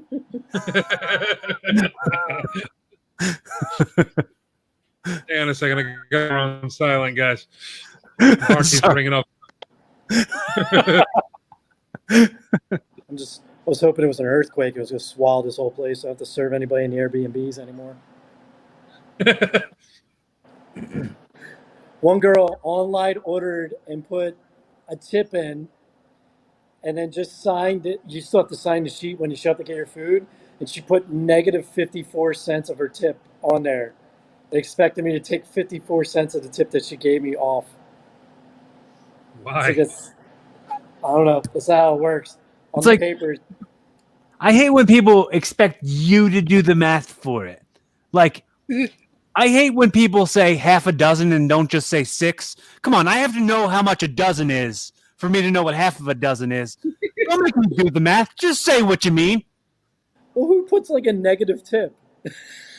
Yeah. She just wanted you to put 54 cents in the cash register. She wanted you to owe. On the documentation, it says the other amount. That's what goes on there.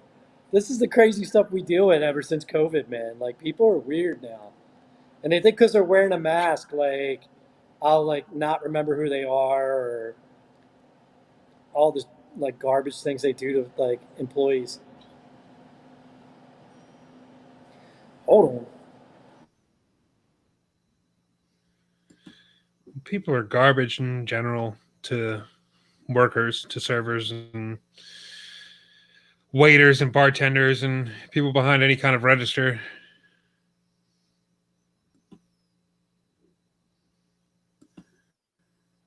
My words of wisdom today are stop being garbage. Hey, Eddie. Hi.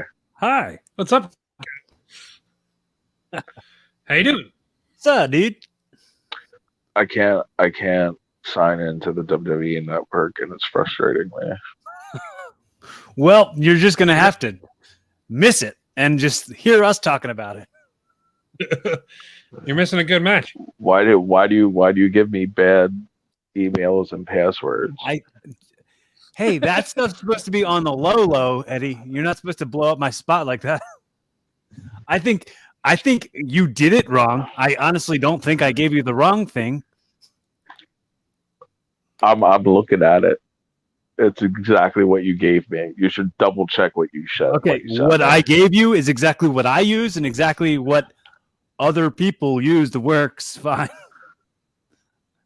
I'm not sure. Do you want me to just say it live on the air and see what? Yeah, see if everybody is correct. Say it live on the air, so everybody who's watching it and listening, all the two people who are watching right now. I'm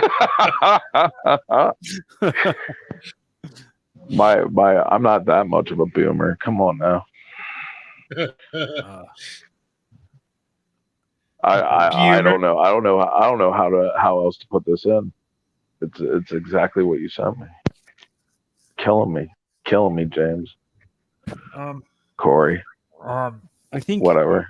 Yeah, I don't care what you say, what you call me. I was saying because I was trying to think of other options for what could have possibly been put in wrong. Could you have maybe possibly put a colon instead of a period?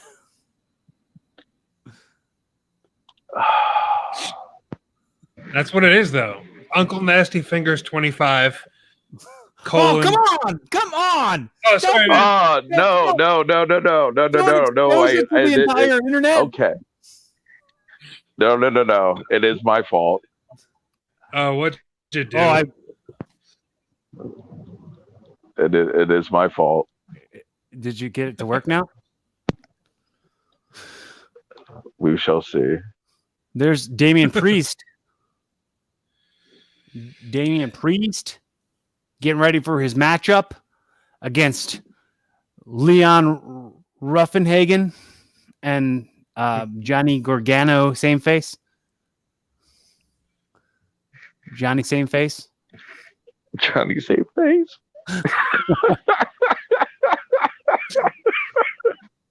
What a horrible insult. Yeah. That's one of the worst things I've ever heard anybody call anybody. I know, it's awful. I love everything he calls anybody. I can't get enough. Yeah. Twinkle Toes McFingerbang. Yeah. What does he call the Young Bucks? Road Warrior Buck.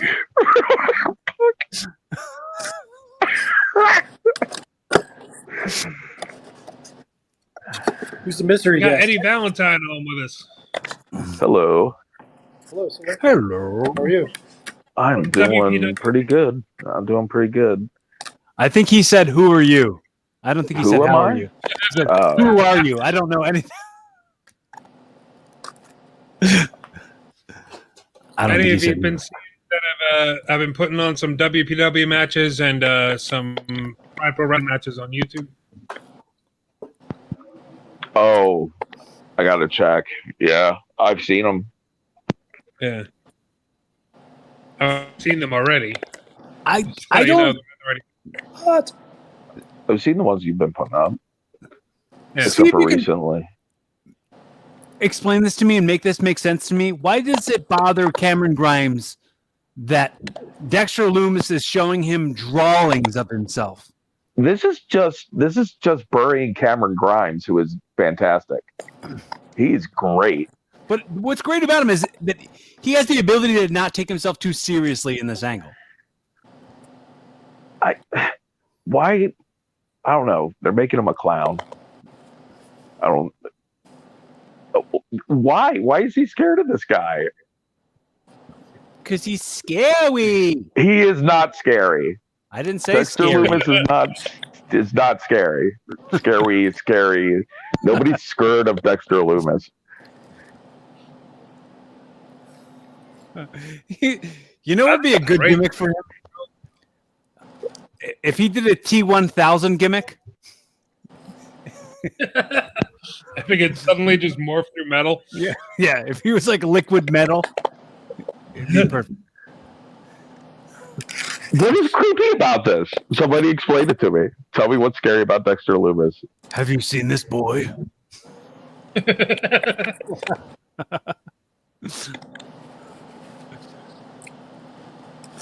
I just love the reaction from Cameron Grimes. Like he's so his reactions are perfect. I honestly don't give a rat's ass about Dexter Lumis. I just love watching Cameron Grimes react to Dexter Lumis. I okay, I'm not going to say anything scary about him. I mean, I get it. If I was a kid watching this, I'd be very scared of him for sure. He's a creepy dude. But I think as far as like his in-ring performance, he's getting better and better every time you see him. I think he's like getting better as an in-ring performer. He's like every winner of your local leather bar, like hottest stud contest ever. I've never been to a local leather bar. I don't know where there is one around here. Well, you know what? Dexter Lumis has won every one of those contests. Hey, in gay history. Hey, macho man. That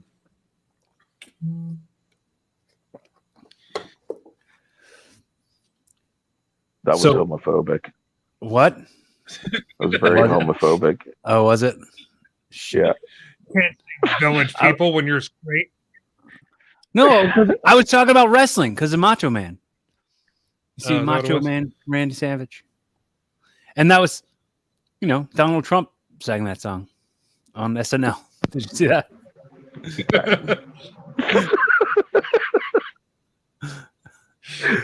Well, then it's okay then. Then it's fine. If Donald Trump said it, it's not homophobic.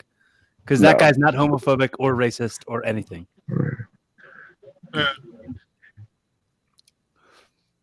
In context. To the moon. Cameron Grimes.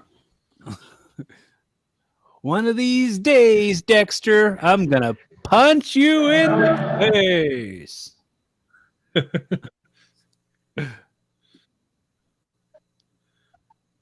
I don't think they think they're burying him because of his personality. I think they can salvage him after losing this. What do you really do with Dexter Lumis? Where does Dexter Lumis go? I don't know. Nobody else is going to be all scared of Dexter Lumis after this feud is over. This is the only way to get Dexter Lumis over. Nobody was scared of Dexter Lumis to begin with. You know what would make him really scary? If you put tighter jeans, tights on him. If he was wearing Benoit tights.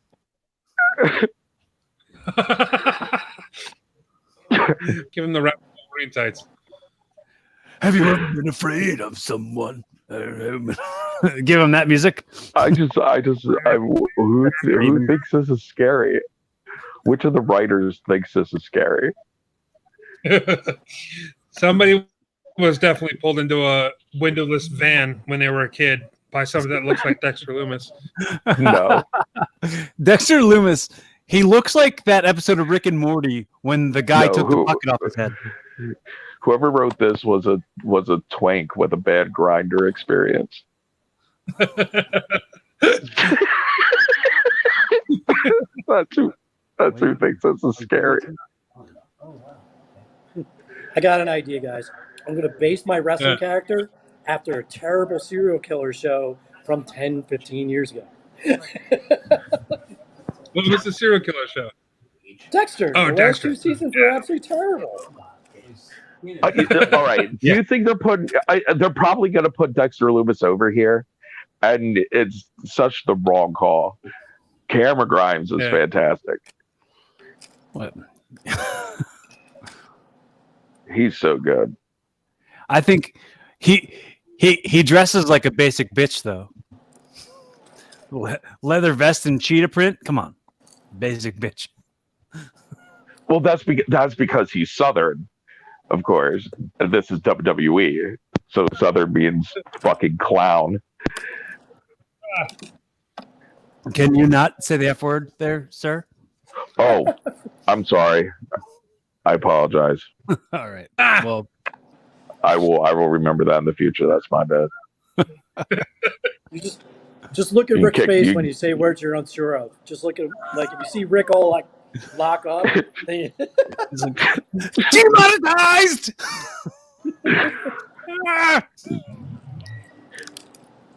Did he? This match. Oh my God! Why is he mega powering like?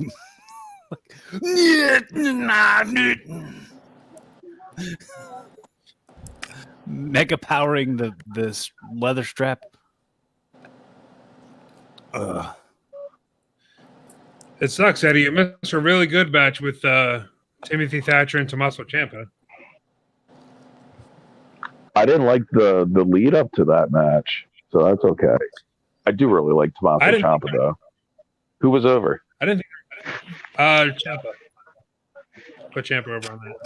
That's the right choice. Why did you think that they made Timothy Thatcher look like a P word? Because you said that to me on the phone. Like, wasn't the last thing they did with the lead up was him fighting one of his students who he couldn't handle? Yeah. Wasn't that the last match? Doesn't he just like dispense of his little students?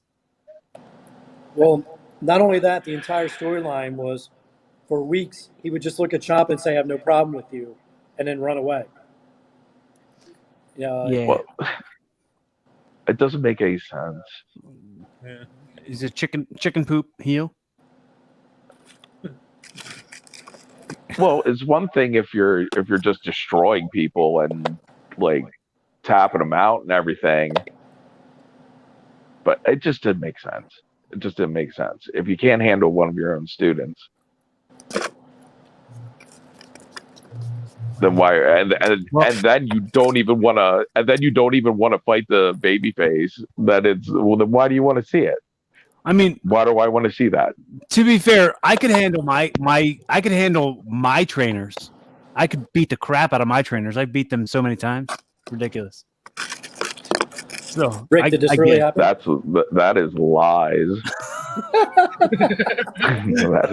that is lies.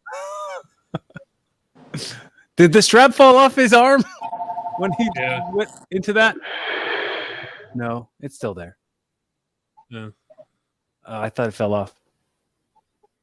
But we beat up our trainers when we were supposed to go with our trainers. just beat me up. real beat up. Just beat me. I think we need to do a live reaction one of these days with the jailbreak match. Is that up? Yeah, that's up.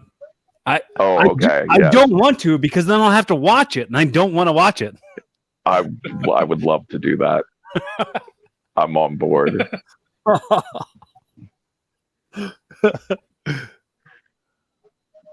with this, I'm still convinced of the concept. It's a good concept. It's the execution. The execution left a lot to be desired.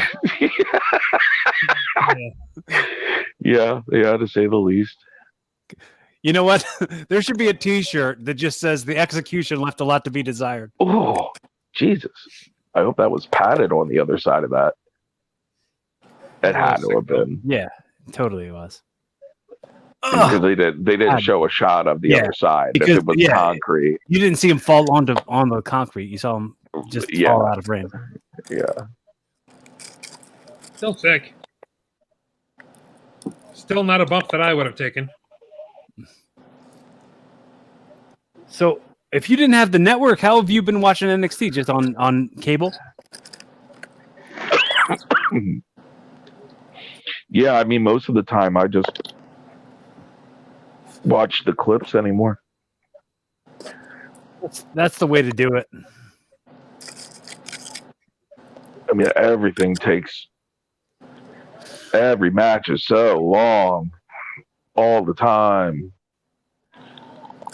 They should definitely put Dexter Lumis with like the Fiend or something to make him scary. Like he's wearing the same gloves. It's like Cody Rhodes and Stardust all over again, or Stardust and AJ Styles all over again. The Glover's quarrel. Okay, hold on. Did he just have me a bag that had another strap in it? This one's different.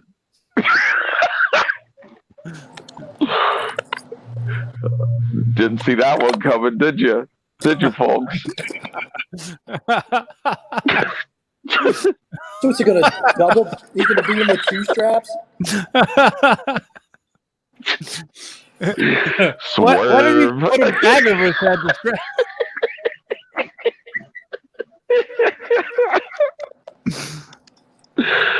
Oh no! I don't fully understand that.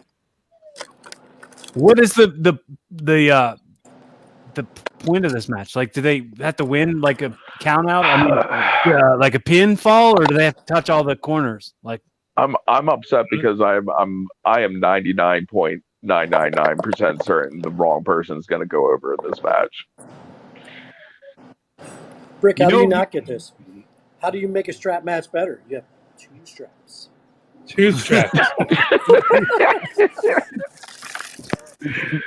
Take that, Smarks. Didn't see that one coming, did you?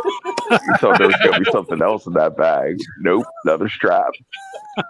You thought there was going to be thumbtacks? Nope, predictable. Oh, is he going to? Oh, that's neat. That was great. That's the best thing you could possibly do. Go around him. No, I actually like that because he came up around and tried to tie him up, and all he did was punch him in the eye. Just the appropriate response. Put his head right there. You punch him in the eye. What do you mean if? It's the most simple, basic response that you would have. Did you guys see the? I tweeted this the other day. It was like I retweeted something. It was like a Jim Cornette promo, like cut together with a South Park thing. It was like him doing a promo backstage. He's like, "You think you're coming for my job?" And then the people in the crowd going like, "They took his jab. They took his jab."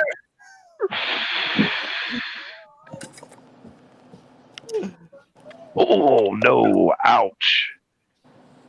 Oh, don't take that bump.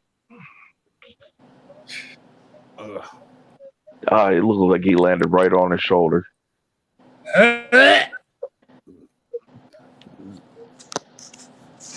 Dude, did you guys hear Wade Barrett talking about in that ladder match? He was like, "There's just debris all over the place." He was saying debris all over the ring. Debris all over. Oh, who's gonna be driving home? I see Dexter Loomis isn't even taking advantage of the added advantage of having the second strap. Just completely ignoring it. He's really sleeping on it. There's got to be. It's right there, Dexter. Get the other strap. It's a guaranteed win. You're gonna whip somebody with 2 straps. Ooh, fuck that bump. F word. Sorry. F word, bro. I'm sorry. All I can see is just the $sign with the yellow circle around it, right next to this video. I'm sorry. Monetized. Sorry, that's strike two. Sorry. It's okay. It's bad. It happens.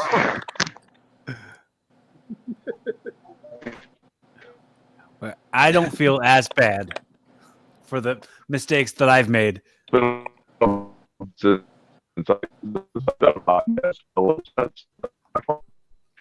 Didn't hear or understand a thing you just said. Yeah, say that again. I think we're losing Eddie. How about now? There we go. That's better. Okay. I said it's been a while since I've done a podcast. Oh. Likely excuse. It's the only one I have.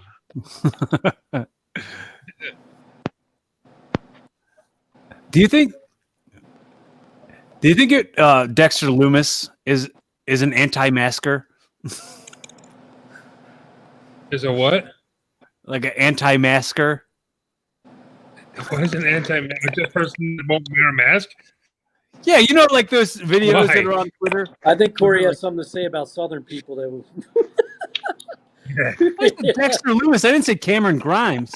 Oh, I thought you said. I'm thinking Cameron Grimes. Dexter Loomis does nothing. Oh, my feed. Dexter Loomis totally looks like he's America. He totally looks like America, dude. America, dude. He definitely drives a Humvee.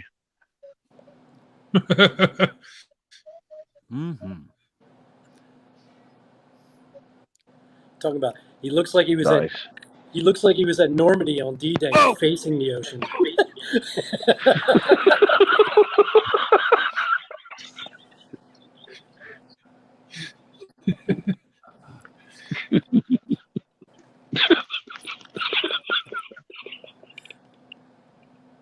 His tattoos look like a lot of blobs. Like it doesn't look like it's anything. It just looks like blobs of ink on his arms. Yeah, they don't look good. It all happens over time. Yeah. Well, look at his right arm. Like his right arm looks like just a bunch of blobs. His left arm looks better than his right arm. His right arm looks like he was in a gang that kicked him out. You think that's what's going to happen though if he ever gets moved to up to the main roster? Oh, he felt that second one. Tries to explain his gimmick to Vince.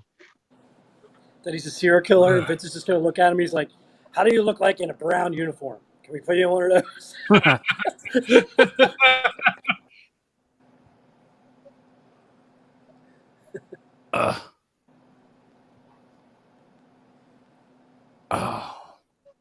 There it is. I feel like they're doing too much. This is complex. Oh! Did he hit his head? Oh, right face. Nice. Oh, that was fantastic. That was brutal. That's going to be the end of the match. It should be. He's taking the up. What's he doing? Tapping out. That's game. All right, folks. I got to get out of here. Oh. Corey Castle. I got a simp going up to his girlfriend. What? You little simp. Get out of here.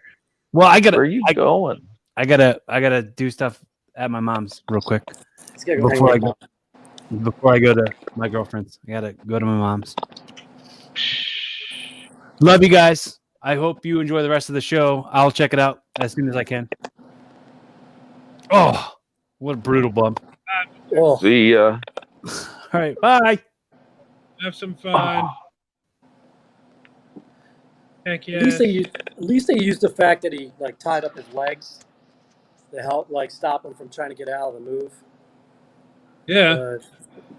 I don't know where this guy's going. I don't get his gimmick. I don't get what they're doing with this guy. Oh, I told you the wrong guy went over. I knew it. They do need to push Cameron Grimes. Like, they shouldn't just keep on jobbing him out.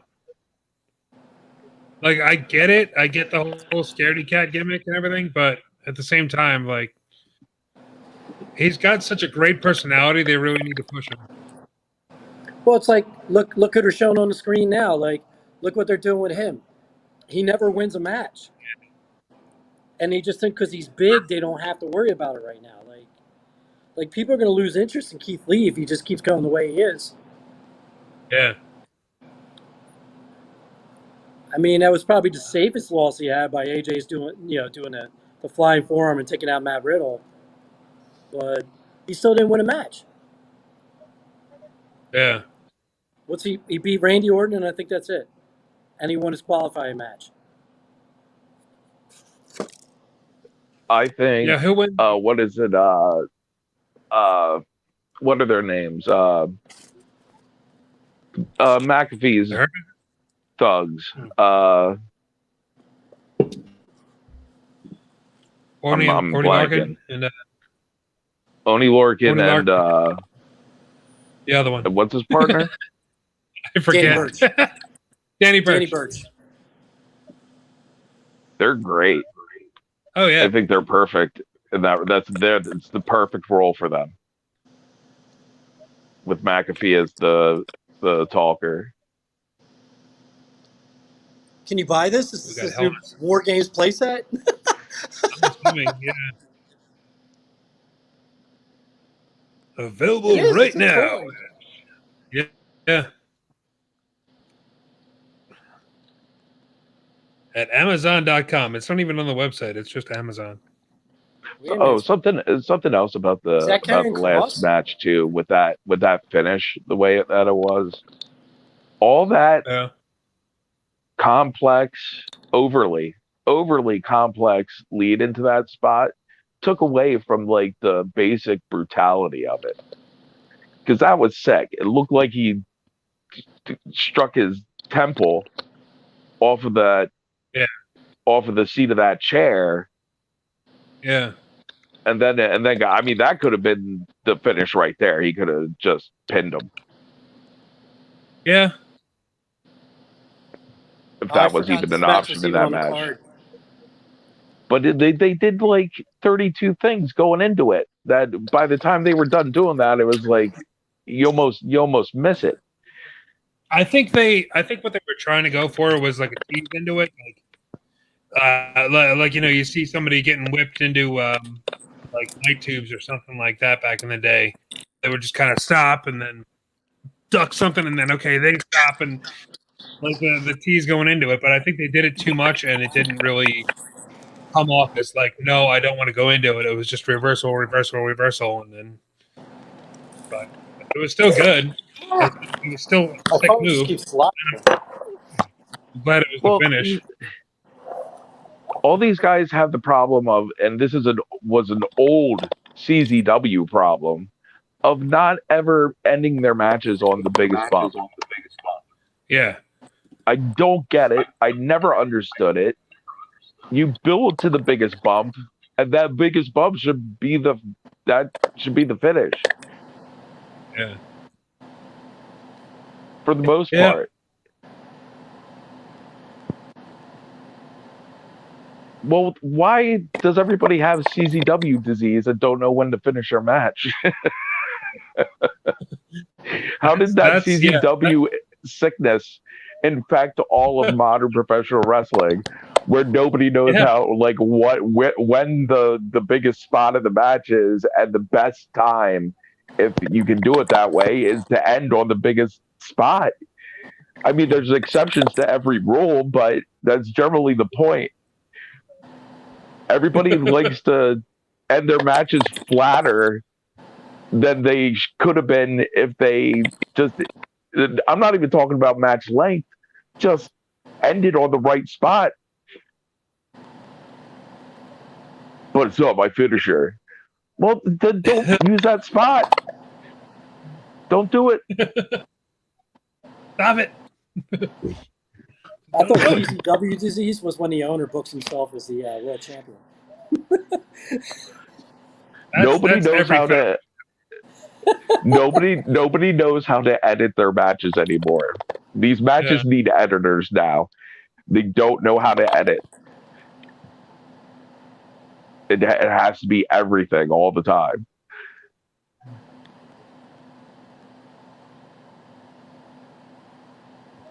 Yeah. Well, the guy passed away, and nobody ever learned from him anyway. So, apparently, when you watch WWE anymore, I mean, Pat Patterson showed these guys how to close matches out. Yeah.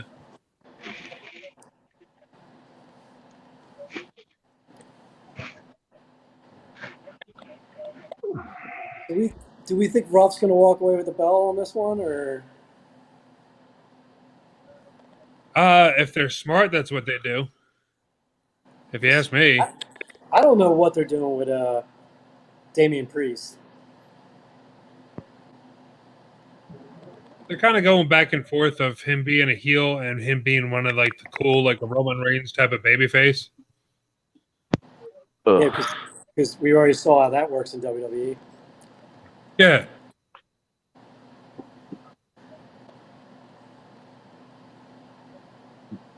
There's no just faces and heels anymore.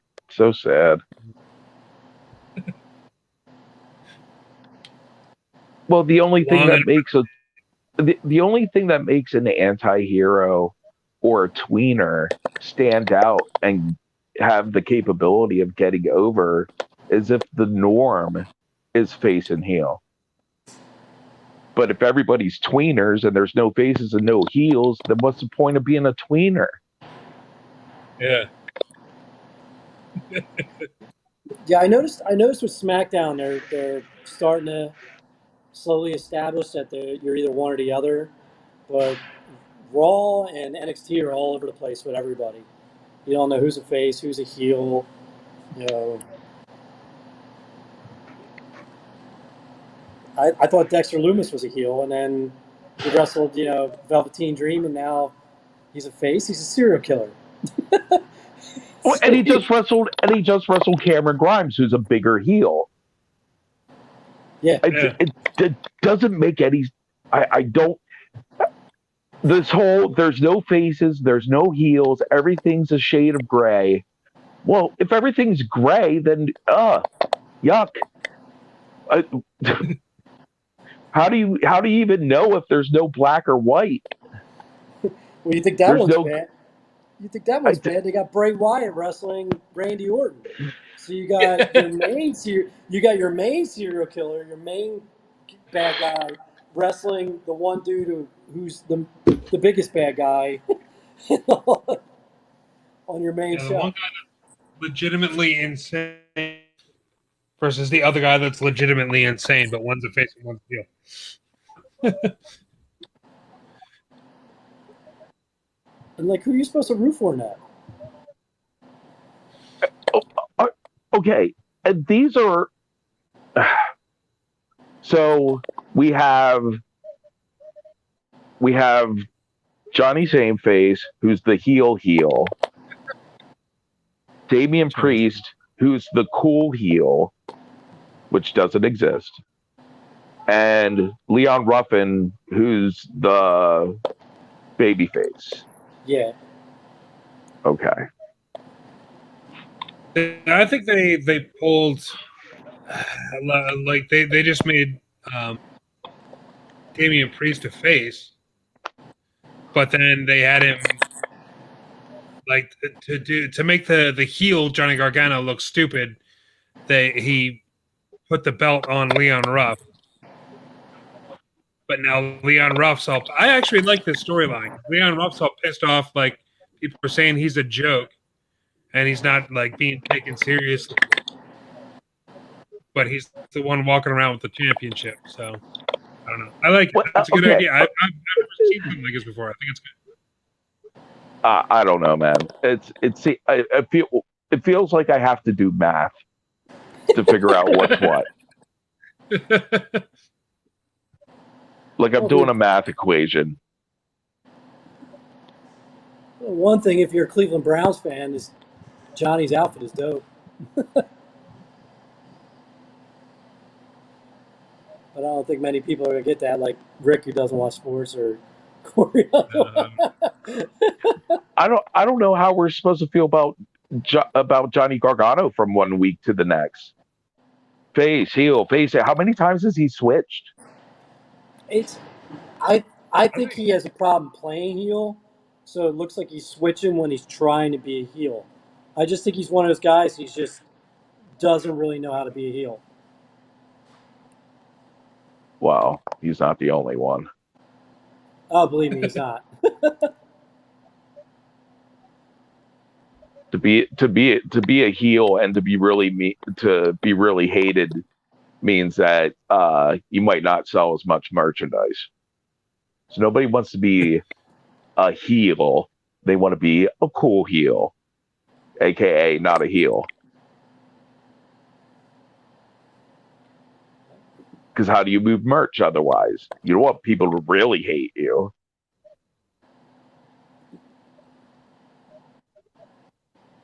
Yeah, I guess that's what it is. Is these guys are scared to lose merch sales. Well, and who wants to be the cool heel? That's lame. There's nothing lamer than the cool heel.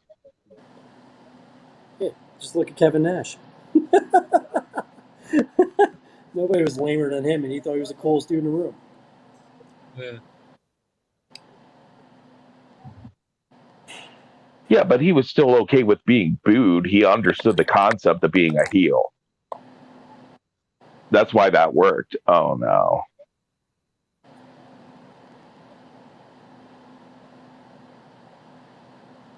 The other thing, too, is like this. I don't know about you guys. Like, you know, they always push Priest as like this big powerhouse. He's got legs thinner than mine. Like, he's got these big old bird legs. I don't know how you generate power at all. Well, I mean, he has reach. He'd jack you up. His arms are so long. It looks like he could throw a punch. But again, look at the size of the guys he's wrestling. Man, they are so small. Like he looks like a giant. Yeah, he does. Yeah. And they're compared to these guys. He looks like a giant. He looks like he should be ripping them apart. Oh, besides Giants, Rick, I found out Big George is 7'3". Really? Yeah. Jesus Christ. Wow. So AJ's bodyguard is 7'3". And AJ's what are they calling him now? Almas? What's his name? Almas on Raw now? I can. They changed his name, so I'm just calling him Big George.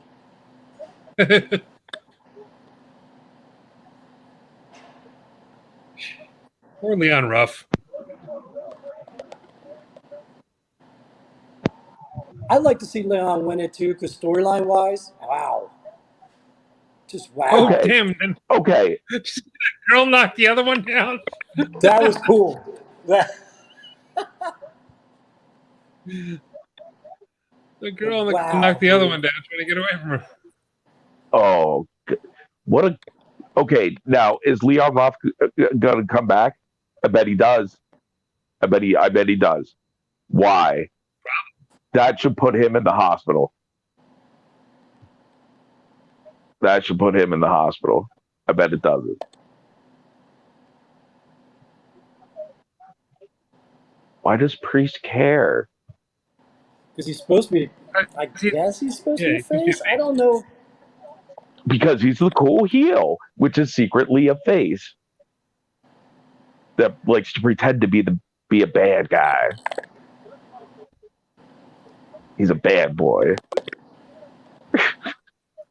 I hope Leon Ruff. I want Leon Ruff to win this.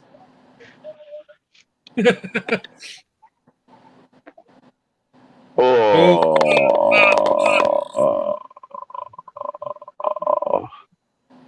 A little bit of a botch, but it's all right. He saved it. He just got a tornado DDT. He's up before Johnny. Stop. You just got tornado DDT on the floor. He should not be on his feet right now. Ooh.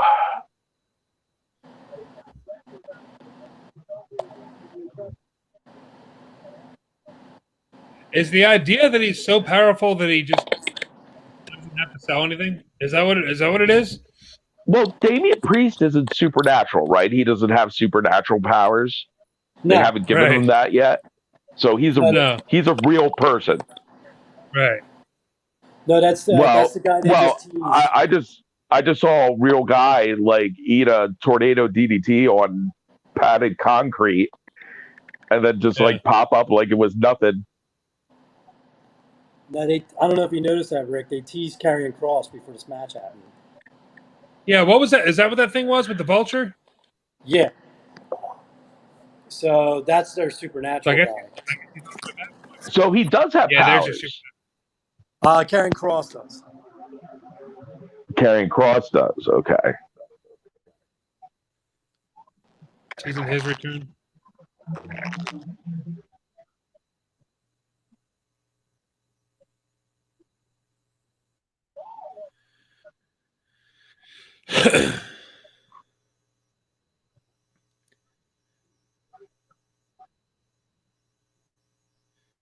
Gargano kills it in every match he's in, though.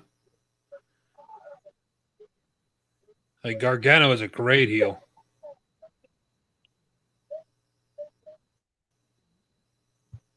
I think he's a terrible heel.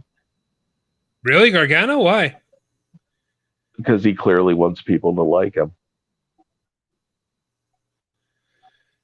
I mean, he's silly and funny. He wants people to like him. You cannot be a heel if you want people to like you. That's Johnny's problem, of course. Here he comes. Here he comes. Wow. Well, just okay. Go, Leon Ruff. Go, Leon Ruff. I'm marking out. I don't care. Doesn't have to make sense. Wrestling. I'm just going to be a mark. I don't care.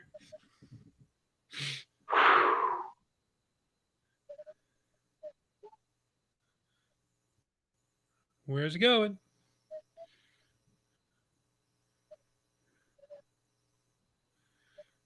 He's so tiny. Like, he's just so skinny. Are they sweetening the crowd? Are they doing what? Are they sweetening the crowd audio? Oh, definitely. It seems like a lot of... They've been doing that. Because they can't pump in the sounds from the actual people watching on the Thunderdome screens, because it would just sound like a garbled mess. I mean, what a terrible time to be a professional wrestler. I mean, you can't even tell what's really over. You know, like, that's all fake. Like, you can't tell if what you're doing is working or not. Yeah. You just have to do it. Your instincts. All these guys, though, they've been around for like at least a decade, right? Most of them, anyway. So they should know by now what works and what doesn't. You would think that. You would think that, but these guys are all wrestling engineers. Everything's blueprinted and planned down to the last thing, and you know that absolutely leads to not being able to read a crowd. You know, you have to, everything's engineered to get certain reactions, but you know that doesn't always work out that way. And you especially can't tell that when you have artificial crowd noise pumped in. Yeah. Yeah, you're right. Ugh. Well,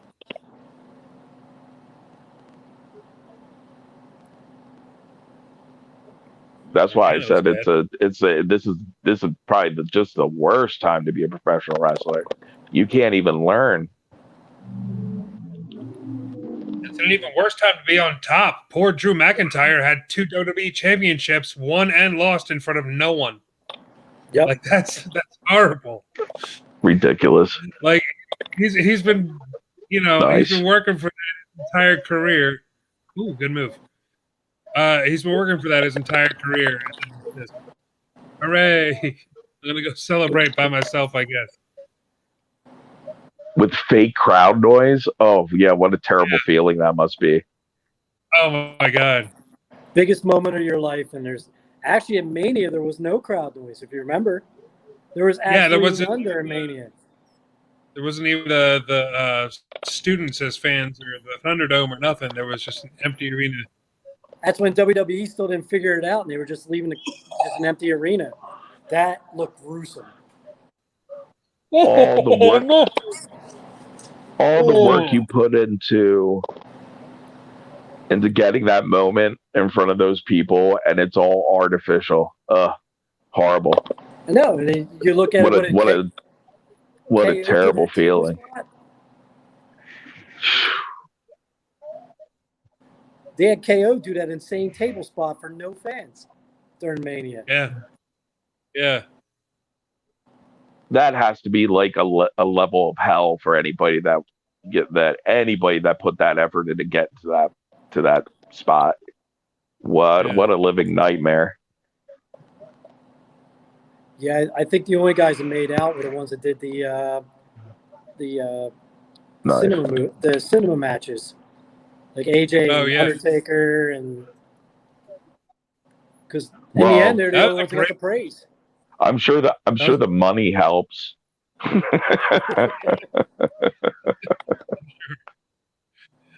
That was a great way for Taker to go out, though. Like you knew he couldn't work anymore, but him doing that cinematic match where they could, slow it down and plot it out and be there for hours filming it, it actually looked really good. I'm glad he went out with that too. I disagree. I disagree with I disagree with the decision they made to go with complete. We know that this is all fake route that they went when the pandemic hit. I think they should have went back to fundamentals. What do you mean? But like reset, back to fundamentals. Like more closer to more shoot stuff than like the cinematic match was completely. Oh. That was completely fake. That's why it was a cinema match. Oh yeah.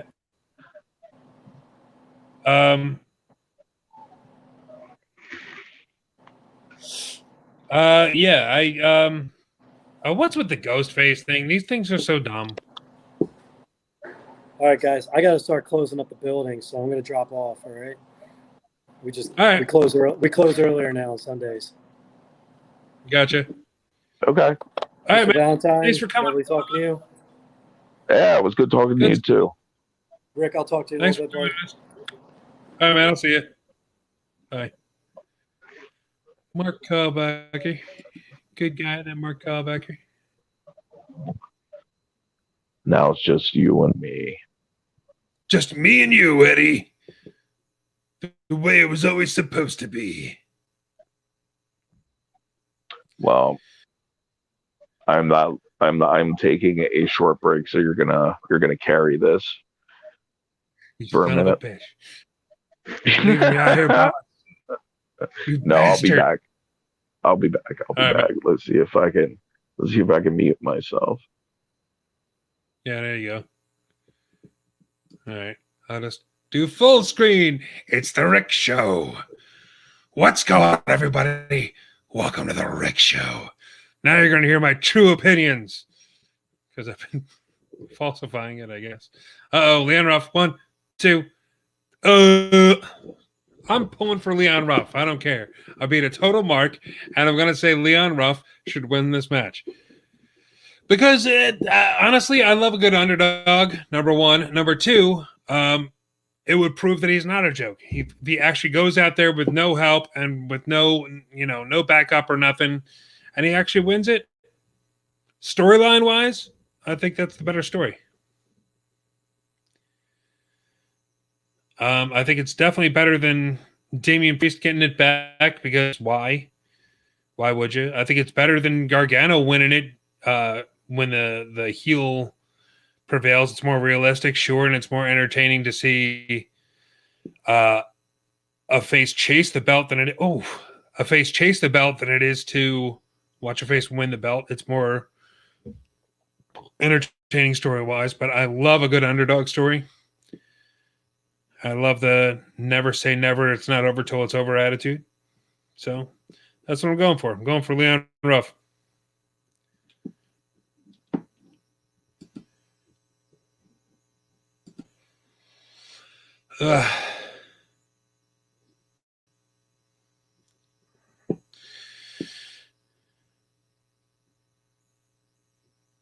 Is his finisher move the Razor's Edge now? No.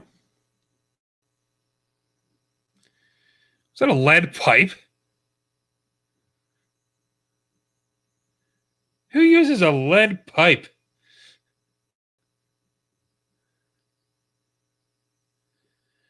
We need to start reviewing all this stuff with the ghost-faced killers. Haha, see what I did there? Oh, come on. No.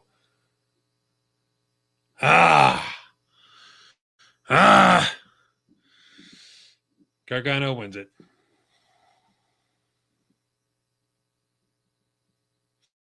Time now, right? For the North American Championship for Gargano. Oh, poor Leon Ruff. What do you do with Leon Ruff now? Does he just go back into obscurity?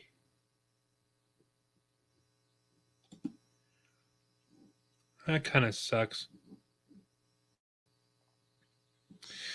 Oh, Victor Nash here says that Priest was supposed to win that match.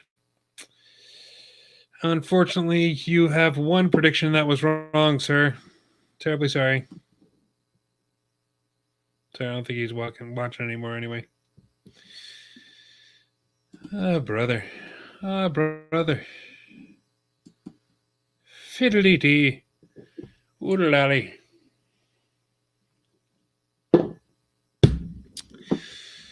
Yeah, man. Good match, though. I enjoyed it.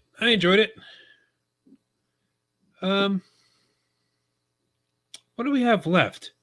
I think it's just a Wargames match now, right? Is there another match? There's not another scheduled match, but interesting to see what happens.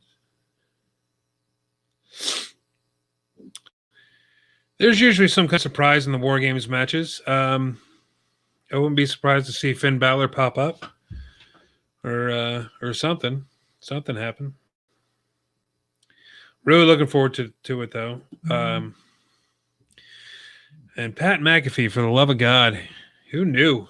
Who knew this guy was going to be such a mouthpiece, so good on the mic? And who are you? Austin Theory, really? That's who you're going with? Sorry, I wasn't paying attention. I was checking the feed and everything. All of a sudden, Austin Theory's there. Just okay.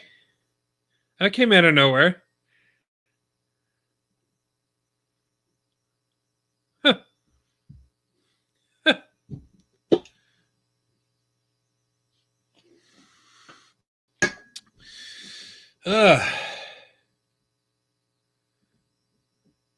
What is this Wargames game here?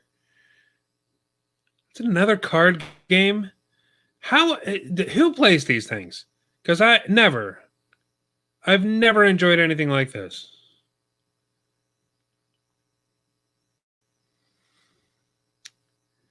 Never understood them.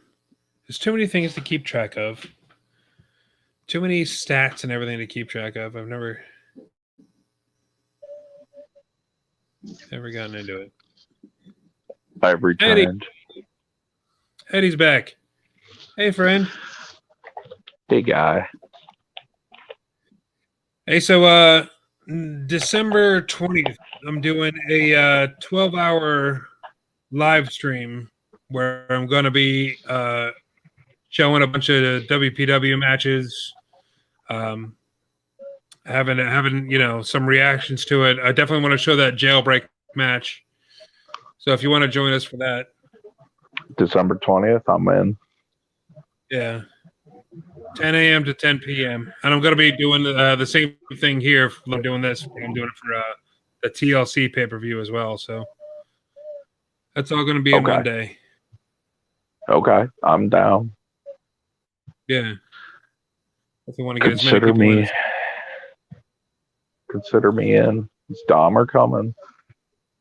I haven't really invited too many people yet, but yeah, I definitely would. That would be great if I get you, James, and Dahmer all talking about the jailbreak match.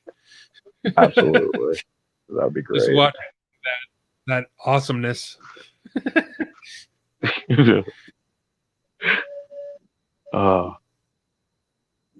That is a fond memory. We did the best with what we had. You know what? It wasn't it wasn't a bad concept. It's not. It's totally not. Yeah.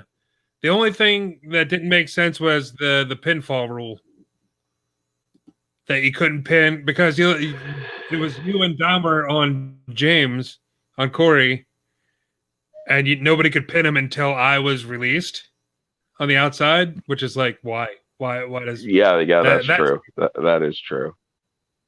That was the only thing that didn't make sense to me, but other than that, it's a great concept, and I wish it came off way better. I like if we would have had like a full building to do it, like, and it was like an actual ladder match. Yeah, if you could literally hang the cuff keys above the ring and have actual ladders rather than a step stool, absolutely the match works. The match works. I'm convinced of the concept of this match.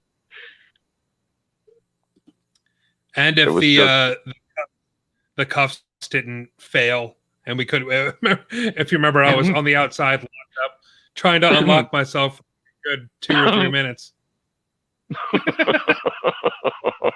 What son of a bitch gave me bad handcuffs? Was that a rib? Was somebody ribbing me, or was that like legit? It just botched. It just happened. No. It just happened like that.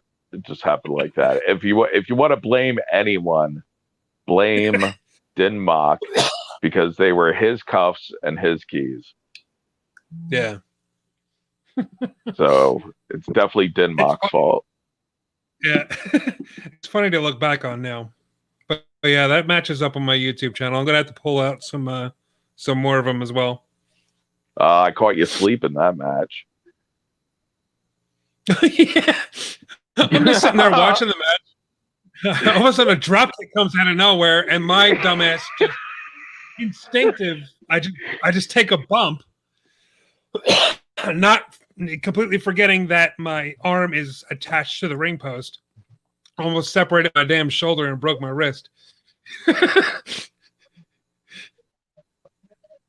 Sorry, but you were sleeping. No, you were sleeping. It's not your fault. It's not your fault. I would have done the exact same thing, but I just completely forgot that I can't take a bump with my arm attached to the post.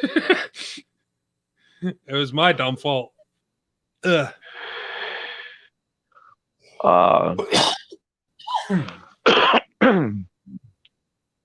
Those were good times. Yeah. Or JC Wessler and Mark Angel still working? Do you know? I don't know. I think JC Wessler was doing some sort of caveman gimmick the last time I saw him. And he got into that. He got into, what was it? The new workout thing. What's it called? What was it? Some new workout, one of the new workout fad. What's it called? With people that take it super seriously and are way intense. I don't know. You know what CrossFit? I'm talking about. CrossFit, that's it. CrossFit? Okay. Yeah, I think he got into he got like huge and everything. And really? Mark Angel, the last I saw, he put all his eggs in the Chikara basket. Oh no, did he? Oof. That's the last I saw him mentioned on there, and I hope he didn't get caught up in whatever the heck that they got Me Too'd for. Jeez. Did you see that like 15-minute apology video that Mike Quackenbush posted? Yes. I was like, oh man, this is bad. Hey man, you live by the virtue signal, you die by the virtue signal. Hey, that's exactly what happened. You live by the virtue signal and you die by the virtue signal. I always look the person that shout about how great a person they are the loudest. That's the person I look at first. The guy can't stop talking about what a great person they are and how you could be a good person too if you just did all the good person things that they did. And that person is doing the most ridiculous, messed up thing that you can imagine. They have the most skeletons in their closet. Yeah, it's overcompensating like anything else. I'm so great. You know who's great though in the ring? Kyle O'Reilly. Hell yeah, man. I want him to be like WWE champion so bad. He absolutely killed it in the Finn Balor match that he had, and then a couple weeks ago, the ladder match he had with Pete Dunne was amazing.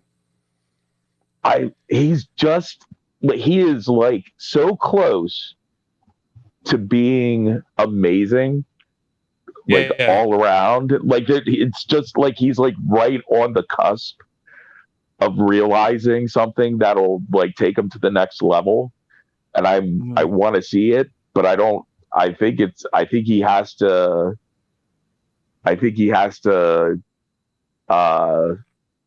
get away from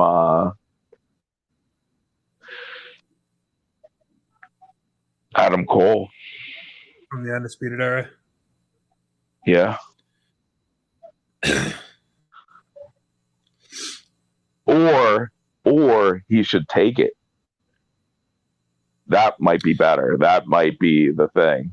Like if he took it from Adam Cole. Yeah. I mean, it worked for Triple H. Yeah. You know, like the whole DX thing worked, you know. I really got Triple H over. Does he start with Pete? Pete Dunne looks amazing. I know. Isn't he shredded? What the hell? What the hell did he do, man, during quarantine? I'll tell you what he's been doing. He's been working out. Look at this dude. Yeah. He looks fantastic. I think Kyle O'Reilly looks like he's still carrying a little injury weight, to be honest with you. Yeah. Pete Dunne looks incredible. He's shredded, man. Yeah. Look at him. He looks like he went to fight camp. Yeah.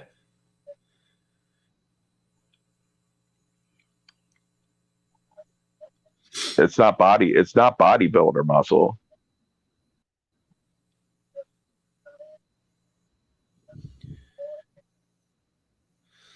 Yeah, this is going to be every War Games match that NXT has put out has had Undisputed Era in it, and every single one has been a banger. I think that's why they're not moving them up. Like they're not splitting them up. They're not moving them anywhere. They're like they've been defining NXT for like 3 or 4 years now. And nailing it. Yeah. Like their stuff is always gold. Yeah.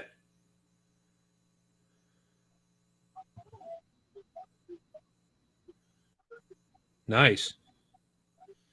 I wish Kyle O'Reilly was 4 to 6 inches taller.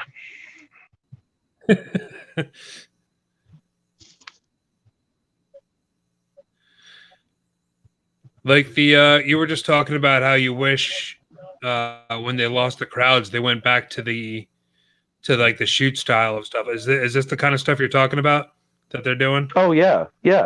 This is exactly what they should be doing. Yeah.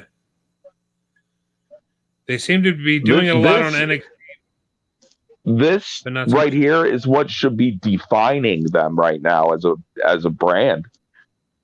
Mm-hmm. They should own this. It gives it credibility. Because these guys absolutely are doing MMA training and jiu-jitsu and everything else. It's clear. Yeah. You don't move like this without training in MMA and jiu-jitsu and kickboxing and whatever else these guys are incorporating into their training. It's clear because you have to train to do this. Yeah. You have to know what you're doing. This is far beyond anything I ever attained. Oh yeah. In terms of mat wrestling and everything, and like submission holds. Yeah. See, now that is.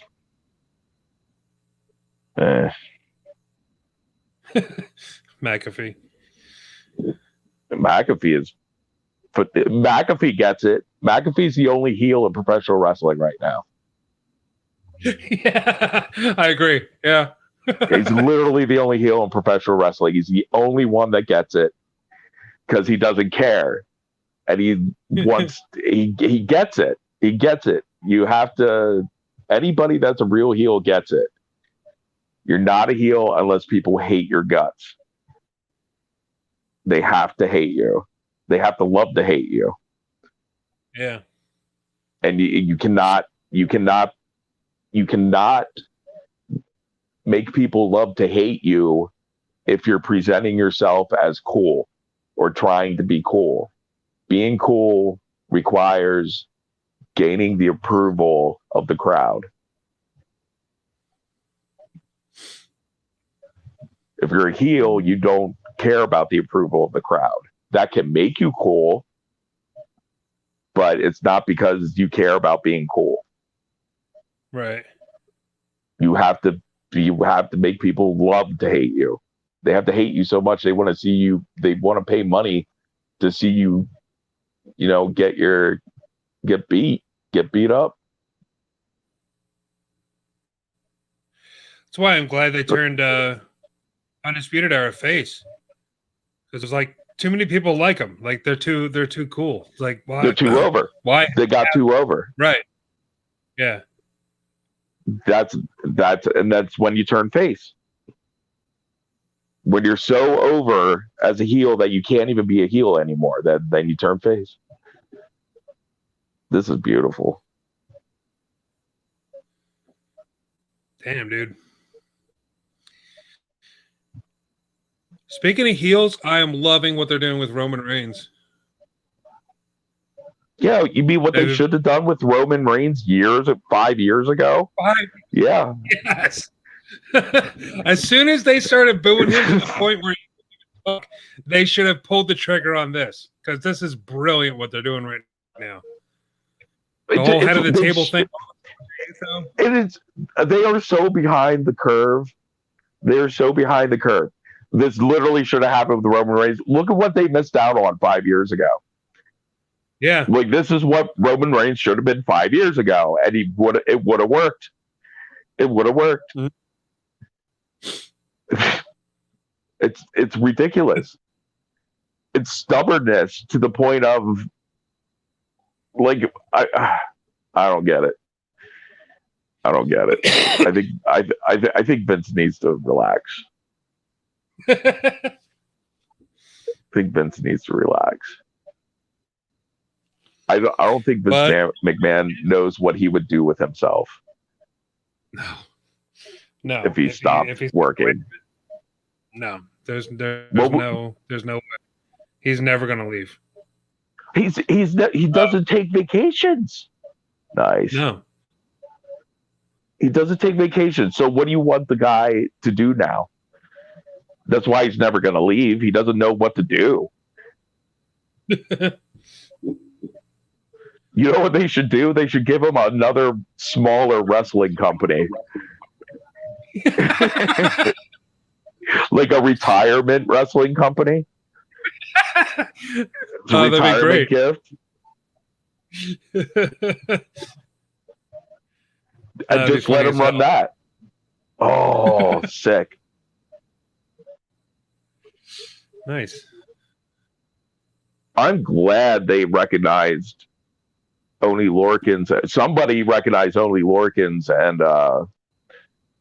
was it Danny Burke? Yeah. Yeah.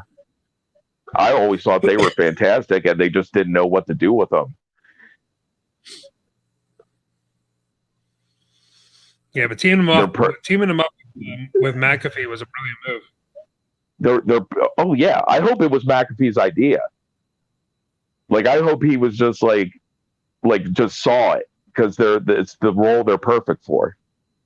Yeah, Rocksteady and Bebop. That's a good point. That's a great comparison. You know, they're brutes. They're modern style brutes. Yeah.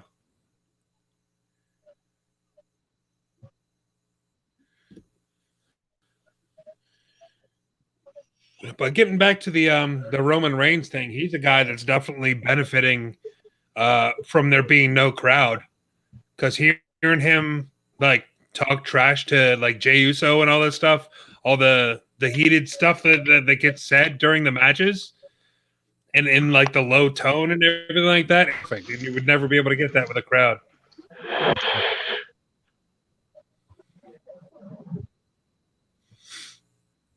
Well, and you know what, too? The storyline, I mean, as far as like, as the Anawahis are concerned, is perfect. Because it's kind of like what it's like. It's true. You know, it's real. Yeah. You know, it's taking something that's real and putting it in a match, and it's great. It's also because they're Samoan and they're superior. They're superior wrestlers, professional wrestlers, all of them, superior professional wrestlers. With the exception of Nia Jax. Except of Nia Jax. The Nia Jax's problem. Nia Jax's problem is that people are afraid to like tell her what's what. Yeah. Like, cause she just gets sloppy. She just gets sloppy out there. That's when all that stuff happens with her. It's dangerous. Really, that's insane. It's just too dangerous. She shouldn't be out there. It's really, that's so awesome. That was great. Yeah, that's amazing. Nice. Oh.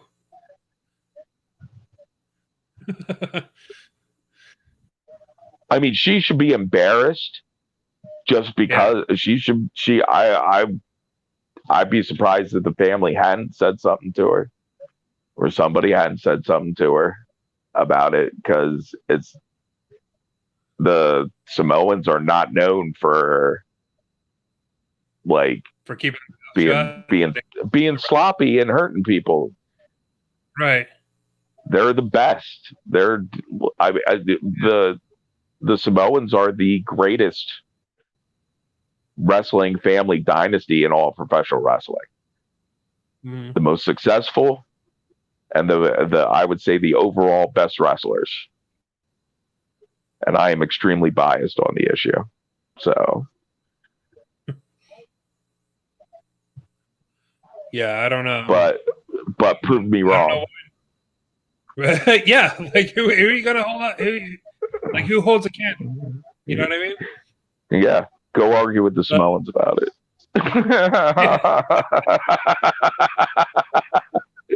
See how far that gets you.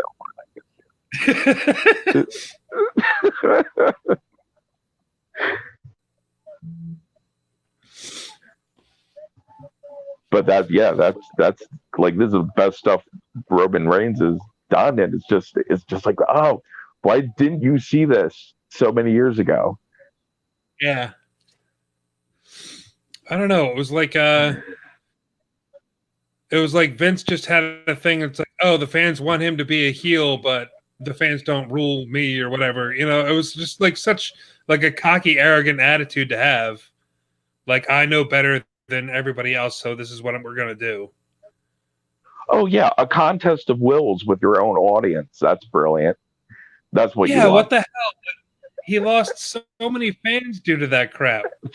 He's stubborn. He's just stubborn old man. That's why. Stubborn old man. The crowd's not gonna tell me what to do. Right. He got tired of it because he's old and cranky. You know, he looks like old cranky Vince. Yeah. What are these? What are they using? Cricket bat? That is a cricket bat. You are correct. You are correct. Okay. Yeah. That makes sense. Danny Burch. Yeah.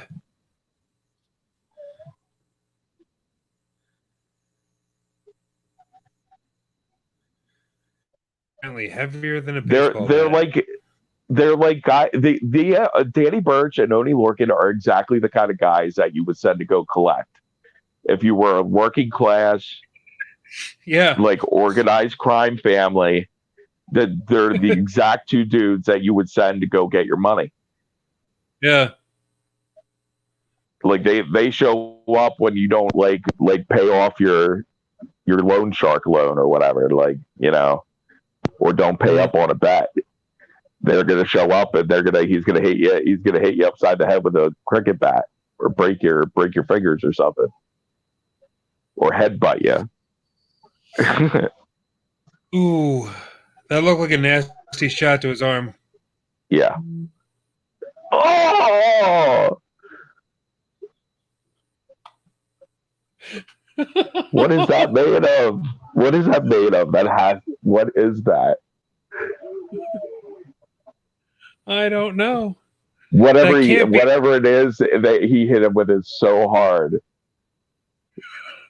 That can't be a wooden bat. It can't be. He'll be dead. I can't. You know? Yeah, that would break ribs. How hard he hit him. Yeah. Like that could break something.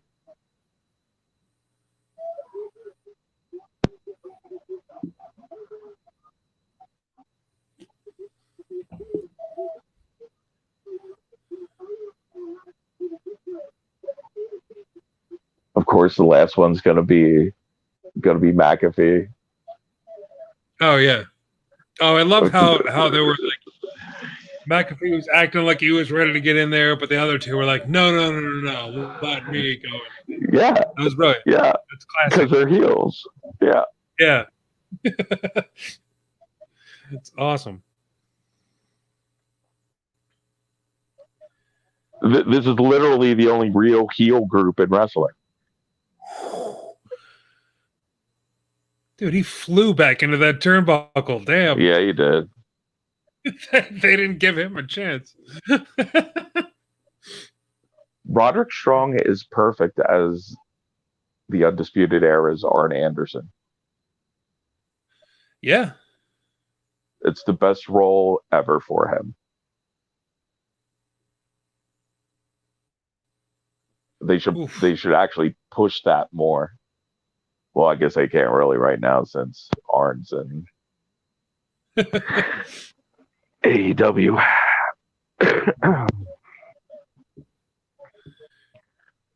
With every other old-time WCW guy that could get to be in somebody's corner.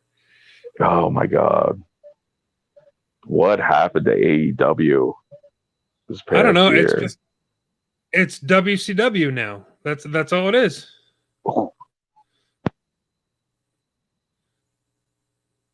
It's some kind of weird amalgamation of Russo era WCW and Russo era TNA Impact. Yeah, pretty much. The role of Vince Russo will be played this year by Tony Khan.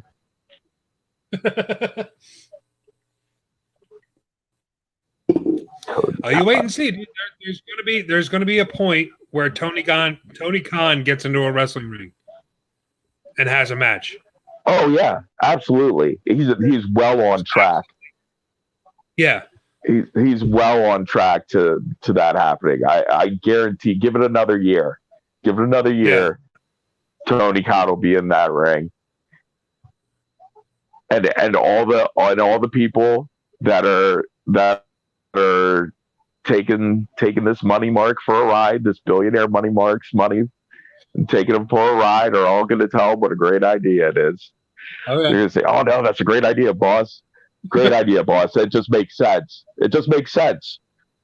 Why wouldn't you get into the ring in this situation?" I mean, the people like will love it. They'll never expect it. Yeah. And it should be the main event, and it should be for the championship. I can't wait to see Chris Jericho. Okay. Here I'm making. Here's my schizo theory and my Nostradamus prediction. Yeah. There will be a picture of Chris Jericho selling an arm wringer for Tony Khan, a la Hulk Hogan and Jay Leno. Leno, yes. At some point within the next 2 years. That's going to end up in some history book somewhere as the biggest, as you know, the point that AEW died or something like that. That's going to be. You're definitely going to see that news article. I think they're going to be dead long before that. They're already recycling every gimmick and every angle. Every angle is an attack in the locker room multiple times in one night. They're already in reruns. They're already in reruns, which is ridiculous for the amount of money that they have. They could be bringing in like legit credible people, like, and cycling them through every 3 months. Yeah, with like fresh angles and fresh faces and the mainstays, and they haven't done that at all. Like it's I don't understand how people don't see it. Like the people that because I know friends and family that have watched AEW, and they have their tone on AEW has changed within a year's time from this year compared to last year. It's just ridiculous. But I'm mark my words, Chris Jericho in an arm wringer, and Tony Khan's arm wringer, screaming the screaming pain face. Yeah, within 2 years' time. I genuinely think it's going to be within a year's time, but just to be safe, call 2 years. Yeah, well, it depends on how long Chris Jericho can keep his grift going, his wrestling grift at this point, his AEW wrestling grift. Chris Jericho's just grifting off of this billionaire right now. The first year he was serious Chris Jericho, and it was great. It was it was awesome. This is heel Chris Jericho, and he's running on all cylinders and everything. And then and then Corona Chris Jericho. Yeah, nice. Wow. McAfee is great. Yeah, McAfee really surprised a lot of people with how he can actually work. He surprised me. Yeah. I don't even mean his wrestling, just him. Pat McAfee is he's fantastic. Yeah. He is such a jerk. It's the Barry Horowitz back, Pat. Yes. Thank you, Pat McAfee. Pat McAfee is obviously a Barry Horowitz fan. Yeah. He's doing the pat himself on the back. Pat my own back. That was great. That was heel Barry Horowitz. He used to do that, pat himself on the back. I love that.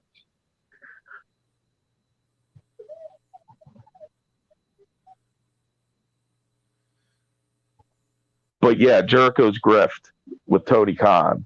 So that's the ace in the hole for Jericho. When he's out of like, when he's just like, like out of wow. Jesus Christ. Nice. That's like when Tony Khan's ready to cut Chris Jericho. When Jericho's just out of all his ideas to keep himself around, keep his job. That's going to be his ace in the hole. I mean, Jericho already destroyed his own competition with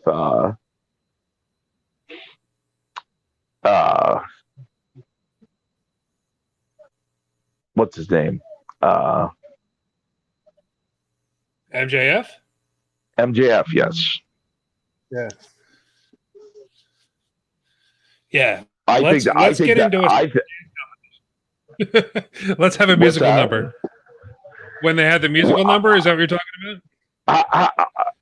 MJF has to be like either he's playing some 4D chess or he does not know when he's being buried.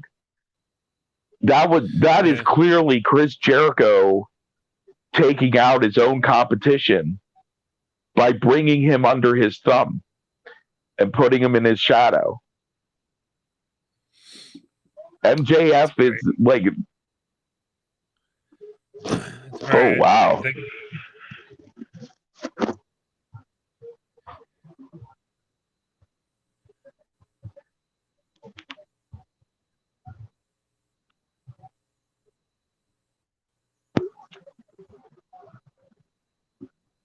Interesting.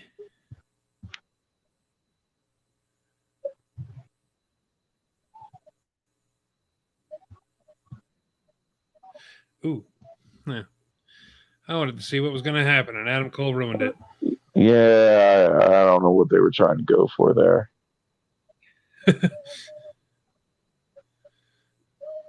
I don't get it. Yeah.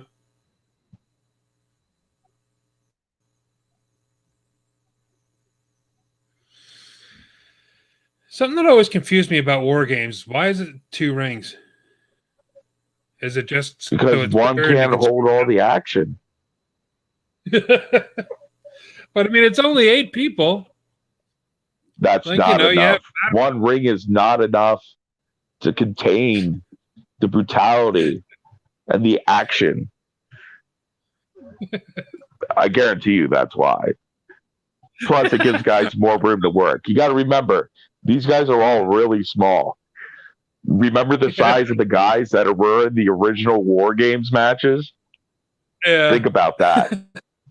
They were massive. They were massive. Yeah, like even the Horsemen, even the Horsemen are bigger. Were like way bigger than these guys. Yeah. So think about the size of all the guys that were in the original War Games matches. Now you're seeing it with like normal sized people. This is what it looks like with normal sized people. This is when one ring can contain the action, but you know, we always use 2 rings before, so but it does make everybody look smaller.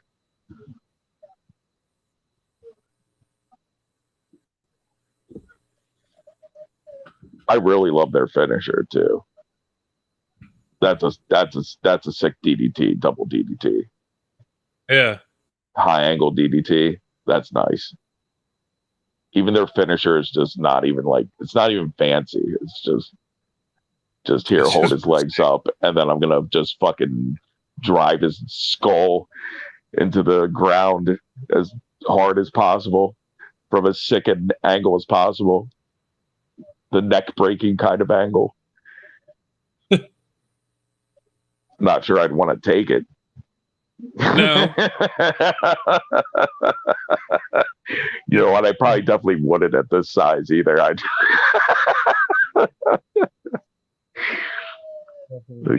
think I'm at around 250 right now. You guys look strong. But I'm shaped like a barrel with arms and legs. So, oh, it's great. Of course, the figure 4. Yes.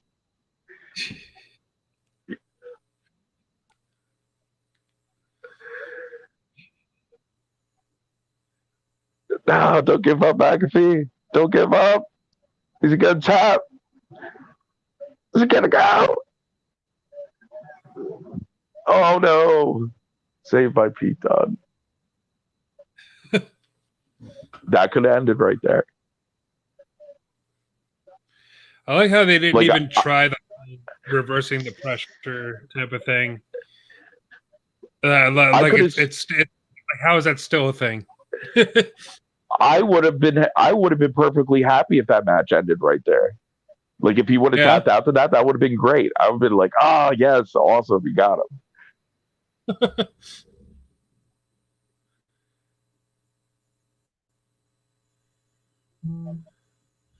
You know, it's not gonna. It's definitely going to end with something huge. There's no way it's not.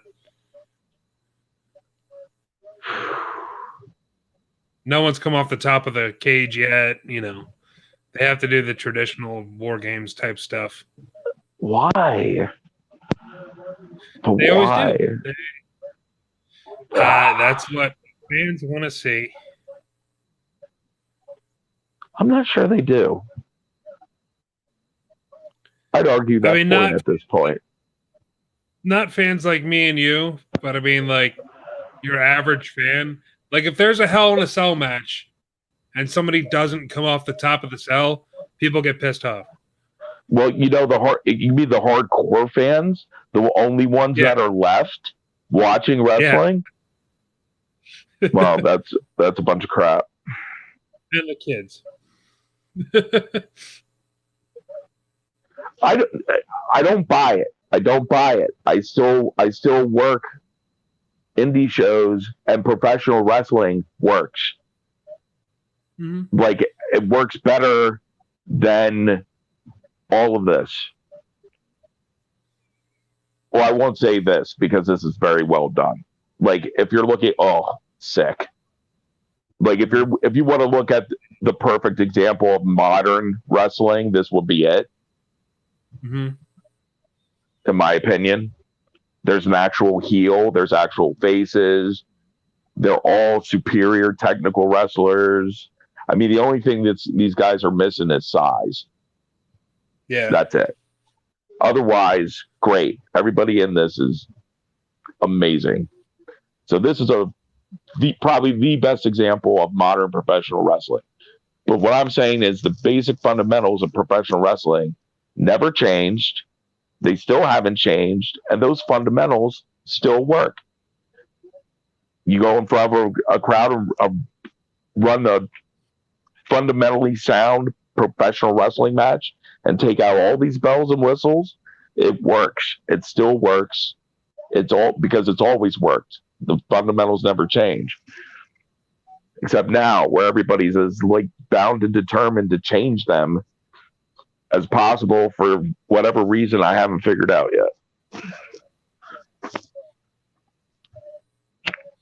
Everybody wants to be that guy that they're talking about the next day. Like, did you see that crazy bump that guy took? You know. Yeah, but look at what it leads to. What, early retirement? And fewer fans. Ah. Early retirement and fewer fans. Fewer fans. There was an eye on the table.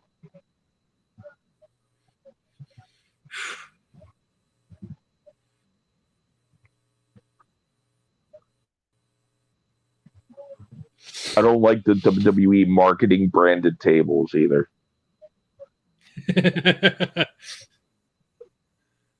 Really noticeable. They have to sell the big toys, right? The big toy Wargames playset. Complete with Undisputed Era McAfee. table. Wow. Damn. Oh. Did he hit his head? It looked like he hit his head. Well, his upper body broke that table. Okay. He definitely hit it. He looks all right. What a great bump. What are you replaying that for? Show the McAfee one. Oh, nice. Yeah, he took that great. Oof. He's so good. I wanted to see him do the superplex, though. He's got great superplex, which is such a great move for Pat McAfee, too.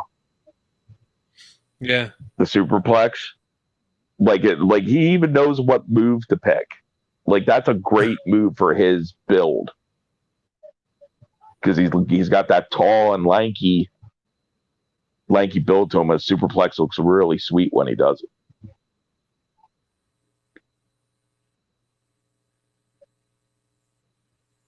What's your opinion on Bobby Fish? They need to put him in singles matches more, because I honestly don't have that much of an opinion on him. He's just kind of there as part of, like, to me. I don't really see anything. I don't think they let him do anything special. Like I think they're using him perfectly correctly. Really? Yeah, absolutely. I don't know. But I don't know, because I haven't seen him do anything. Bobby Fish is getting up around my age. Yeah. Oh, is he really? I didn't even know that. Yeah, he's much older than he looks. But I think he's in the perfect position, actually. Bobby Fish is in a great spot. I don't think he can handle working these younger guys at his age in the singles.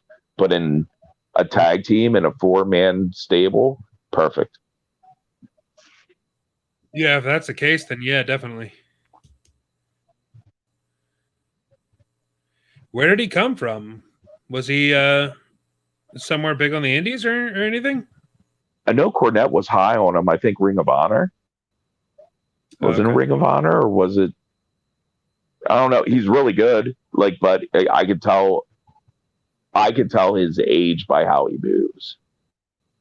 Yeah. Oh yeah. Especially the style he does. He looks like an older guy doing it. Don't get me wrong, he looks fantastic. But I can tell. I can tell by how he moves.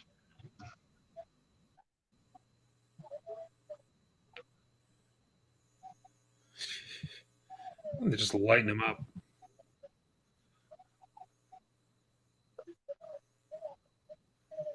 Ooh.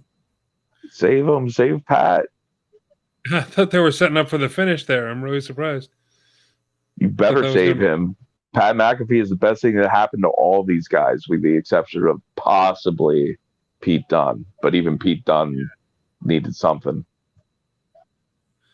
That's true. Save I don't know, Pat man. McAfee. You need to save.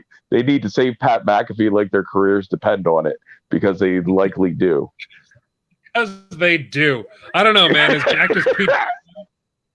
jacked as Pete Dunne got, though, they could have easily brought him back and put him on top. He's got that. I don't know, man. I kind of think Walter's reign has kind of overshadowed Pete Dunne. What Pete Dunne's done with it, and I think rightfully so. Did you see that draft match with Walter? Yes, it's amazing. That's another perfect example of modern professional wrestling. Wow, good thing O'Reilly turned the way he did on that. Wow, that could have ended up really badly. I hope he didn't hurt himself on that. That was not good. That's not a good way to take that bump off the Doomsday device. That's a sweet neck breaker, though. Oh, Riley looks like he's hurting his shoulder. He's holding his shoulder. I hope he's working. Oh, come on, man. He just got off the injured list. I know, but look at him. Man, I hope that's a work. Please be working. But the way he took that bump makes me think, oh, man, hopefully he didn't re-injure anything or injure that shoulder. That was just a really bad bump to take off the Doomsday device. Yeah. Let's see how he moves. He's not holding it now. He's putting weight on it. They do this spot every year, and you know what? I don't care.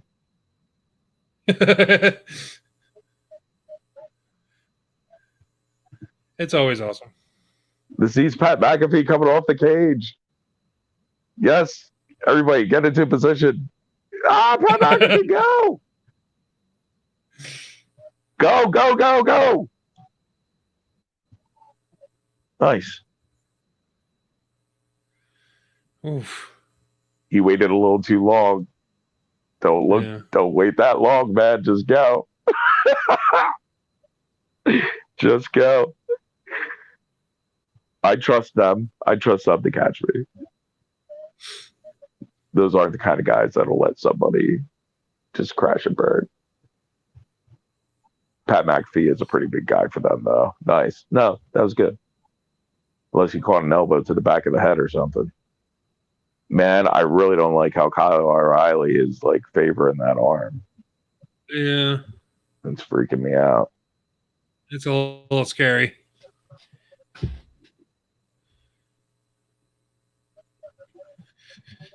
So there you go. That's the top of the cage spot. So you know the finish is coming. It'll be a roll up. Be a small package. Yeah. The most devastating move in all professional wrestling, the surprise roll up.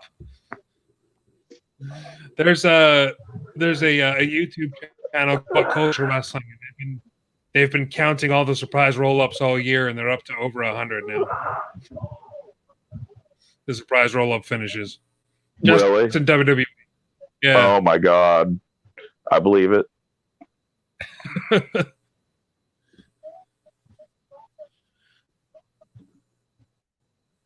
Nice. Very cool. Oh my God. I so want to see Kyle O'Reilly not like he needs to be. I think he could either do well on his own or steal in the group and being the lead guy. Yeah. Oh, he's so good. He is so good. Like every time he doesn't disappoint. Yeah. And he approaches it in a great way too. Like he's going into a fight. Like an MMA fight. Yeah.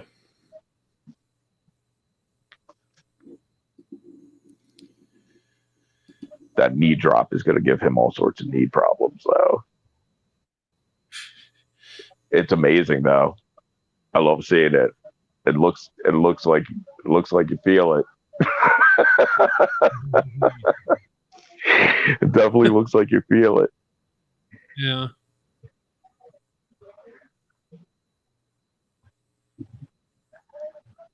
Oh.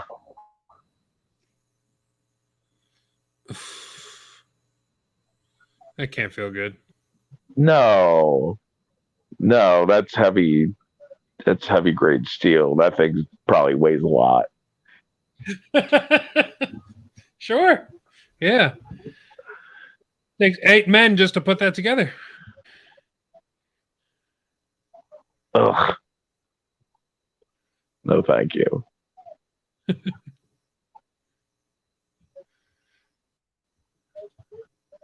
Wait for it to just crack in half one day. His shoulder's messed up, man. His arm is messed up. He's really favoring that left arm. Yeah, look how he's carrying it, man. I'm telling you that I bet you it's from that Doomsday device. He took a wonky bump off of that. Oh, damn, man. Oh well. Hopefully it's not serious.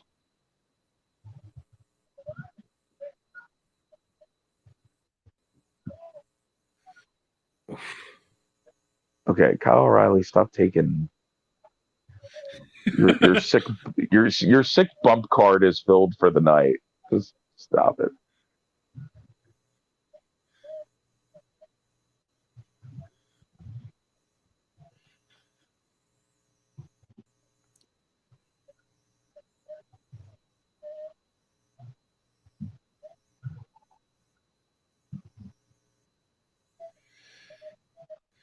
Oh, that devastating low blow. It would have been better if you know that nobody is ever allowed to get hit in the head with steel chairs ever.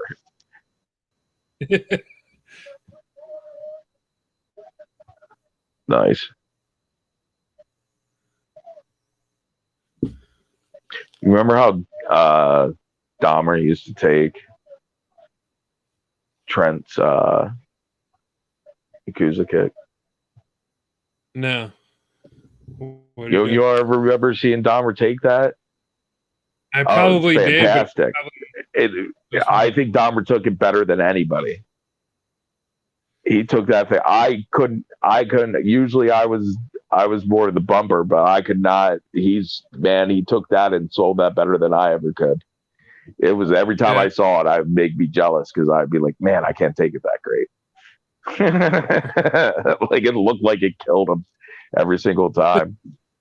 If you get a chance, go back and watch it. It's we'll just watch Dauber take one of them. It's pretty sick. Oh, it's over. It's over. No, come on. It's a second rope flipping pile driver. The tequila sunrise, I think he calls it, or something like that. Please. Oh, why can't anybody finish anything with anything?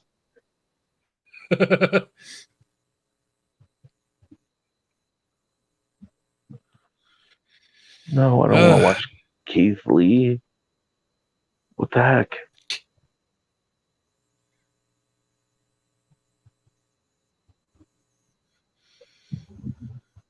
Okay, I'm missing it right now. Come on. No. Adam Cole just did the running knee to Oni Lorcan. Pete Dunne setting up a steel chair for Adam Cole. Pump handle slam onto the chair. Oh my God! Did you see that? Nope. That was gross. That was gross. Man. Oh, stupid internet. Oh, you're missing it, dude. Oh, killing me. Oh, I gotta catch this replay. Oh, hurry up. He dropped. That was it.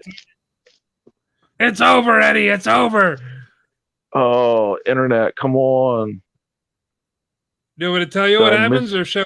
Did I mention? No, just tell me what happens. You're live.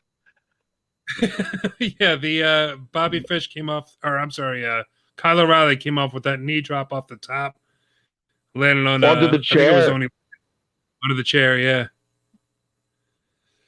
Oh man, I missed it.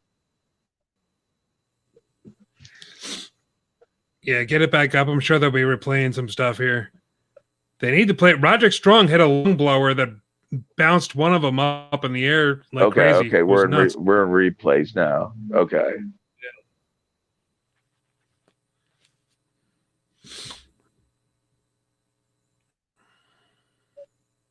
Of course, they're going to play McAfee's dive 3 times. See, Bobby Fish got the old man spear. Yeah, you're right.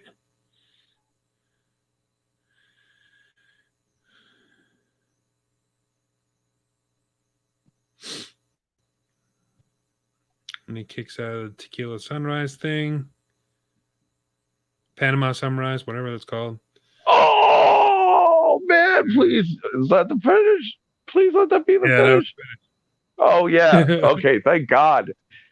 Oh, yeah, that was sick. You ain't beating that. You ain't beating that. And it's only Lorcan. It's not Pat McAfee. And it elevates O'Reilly.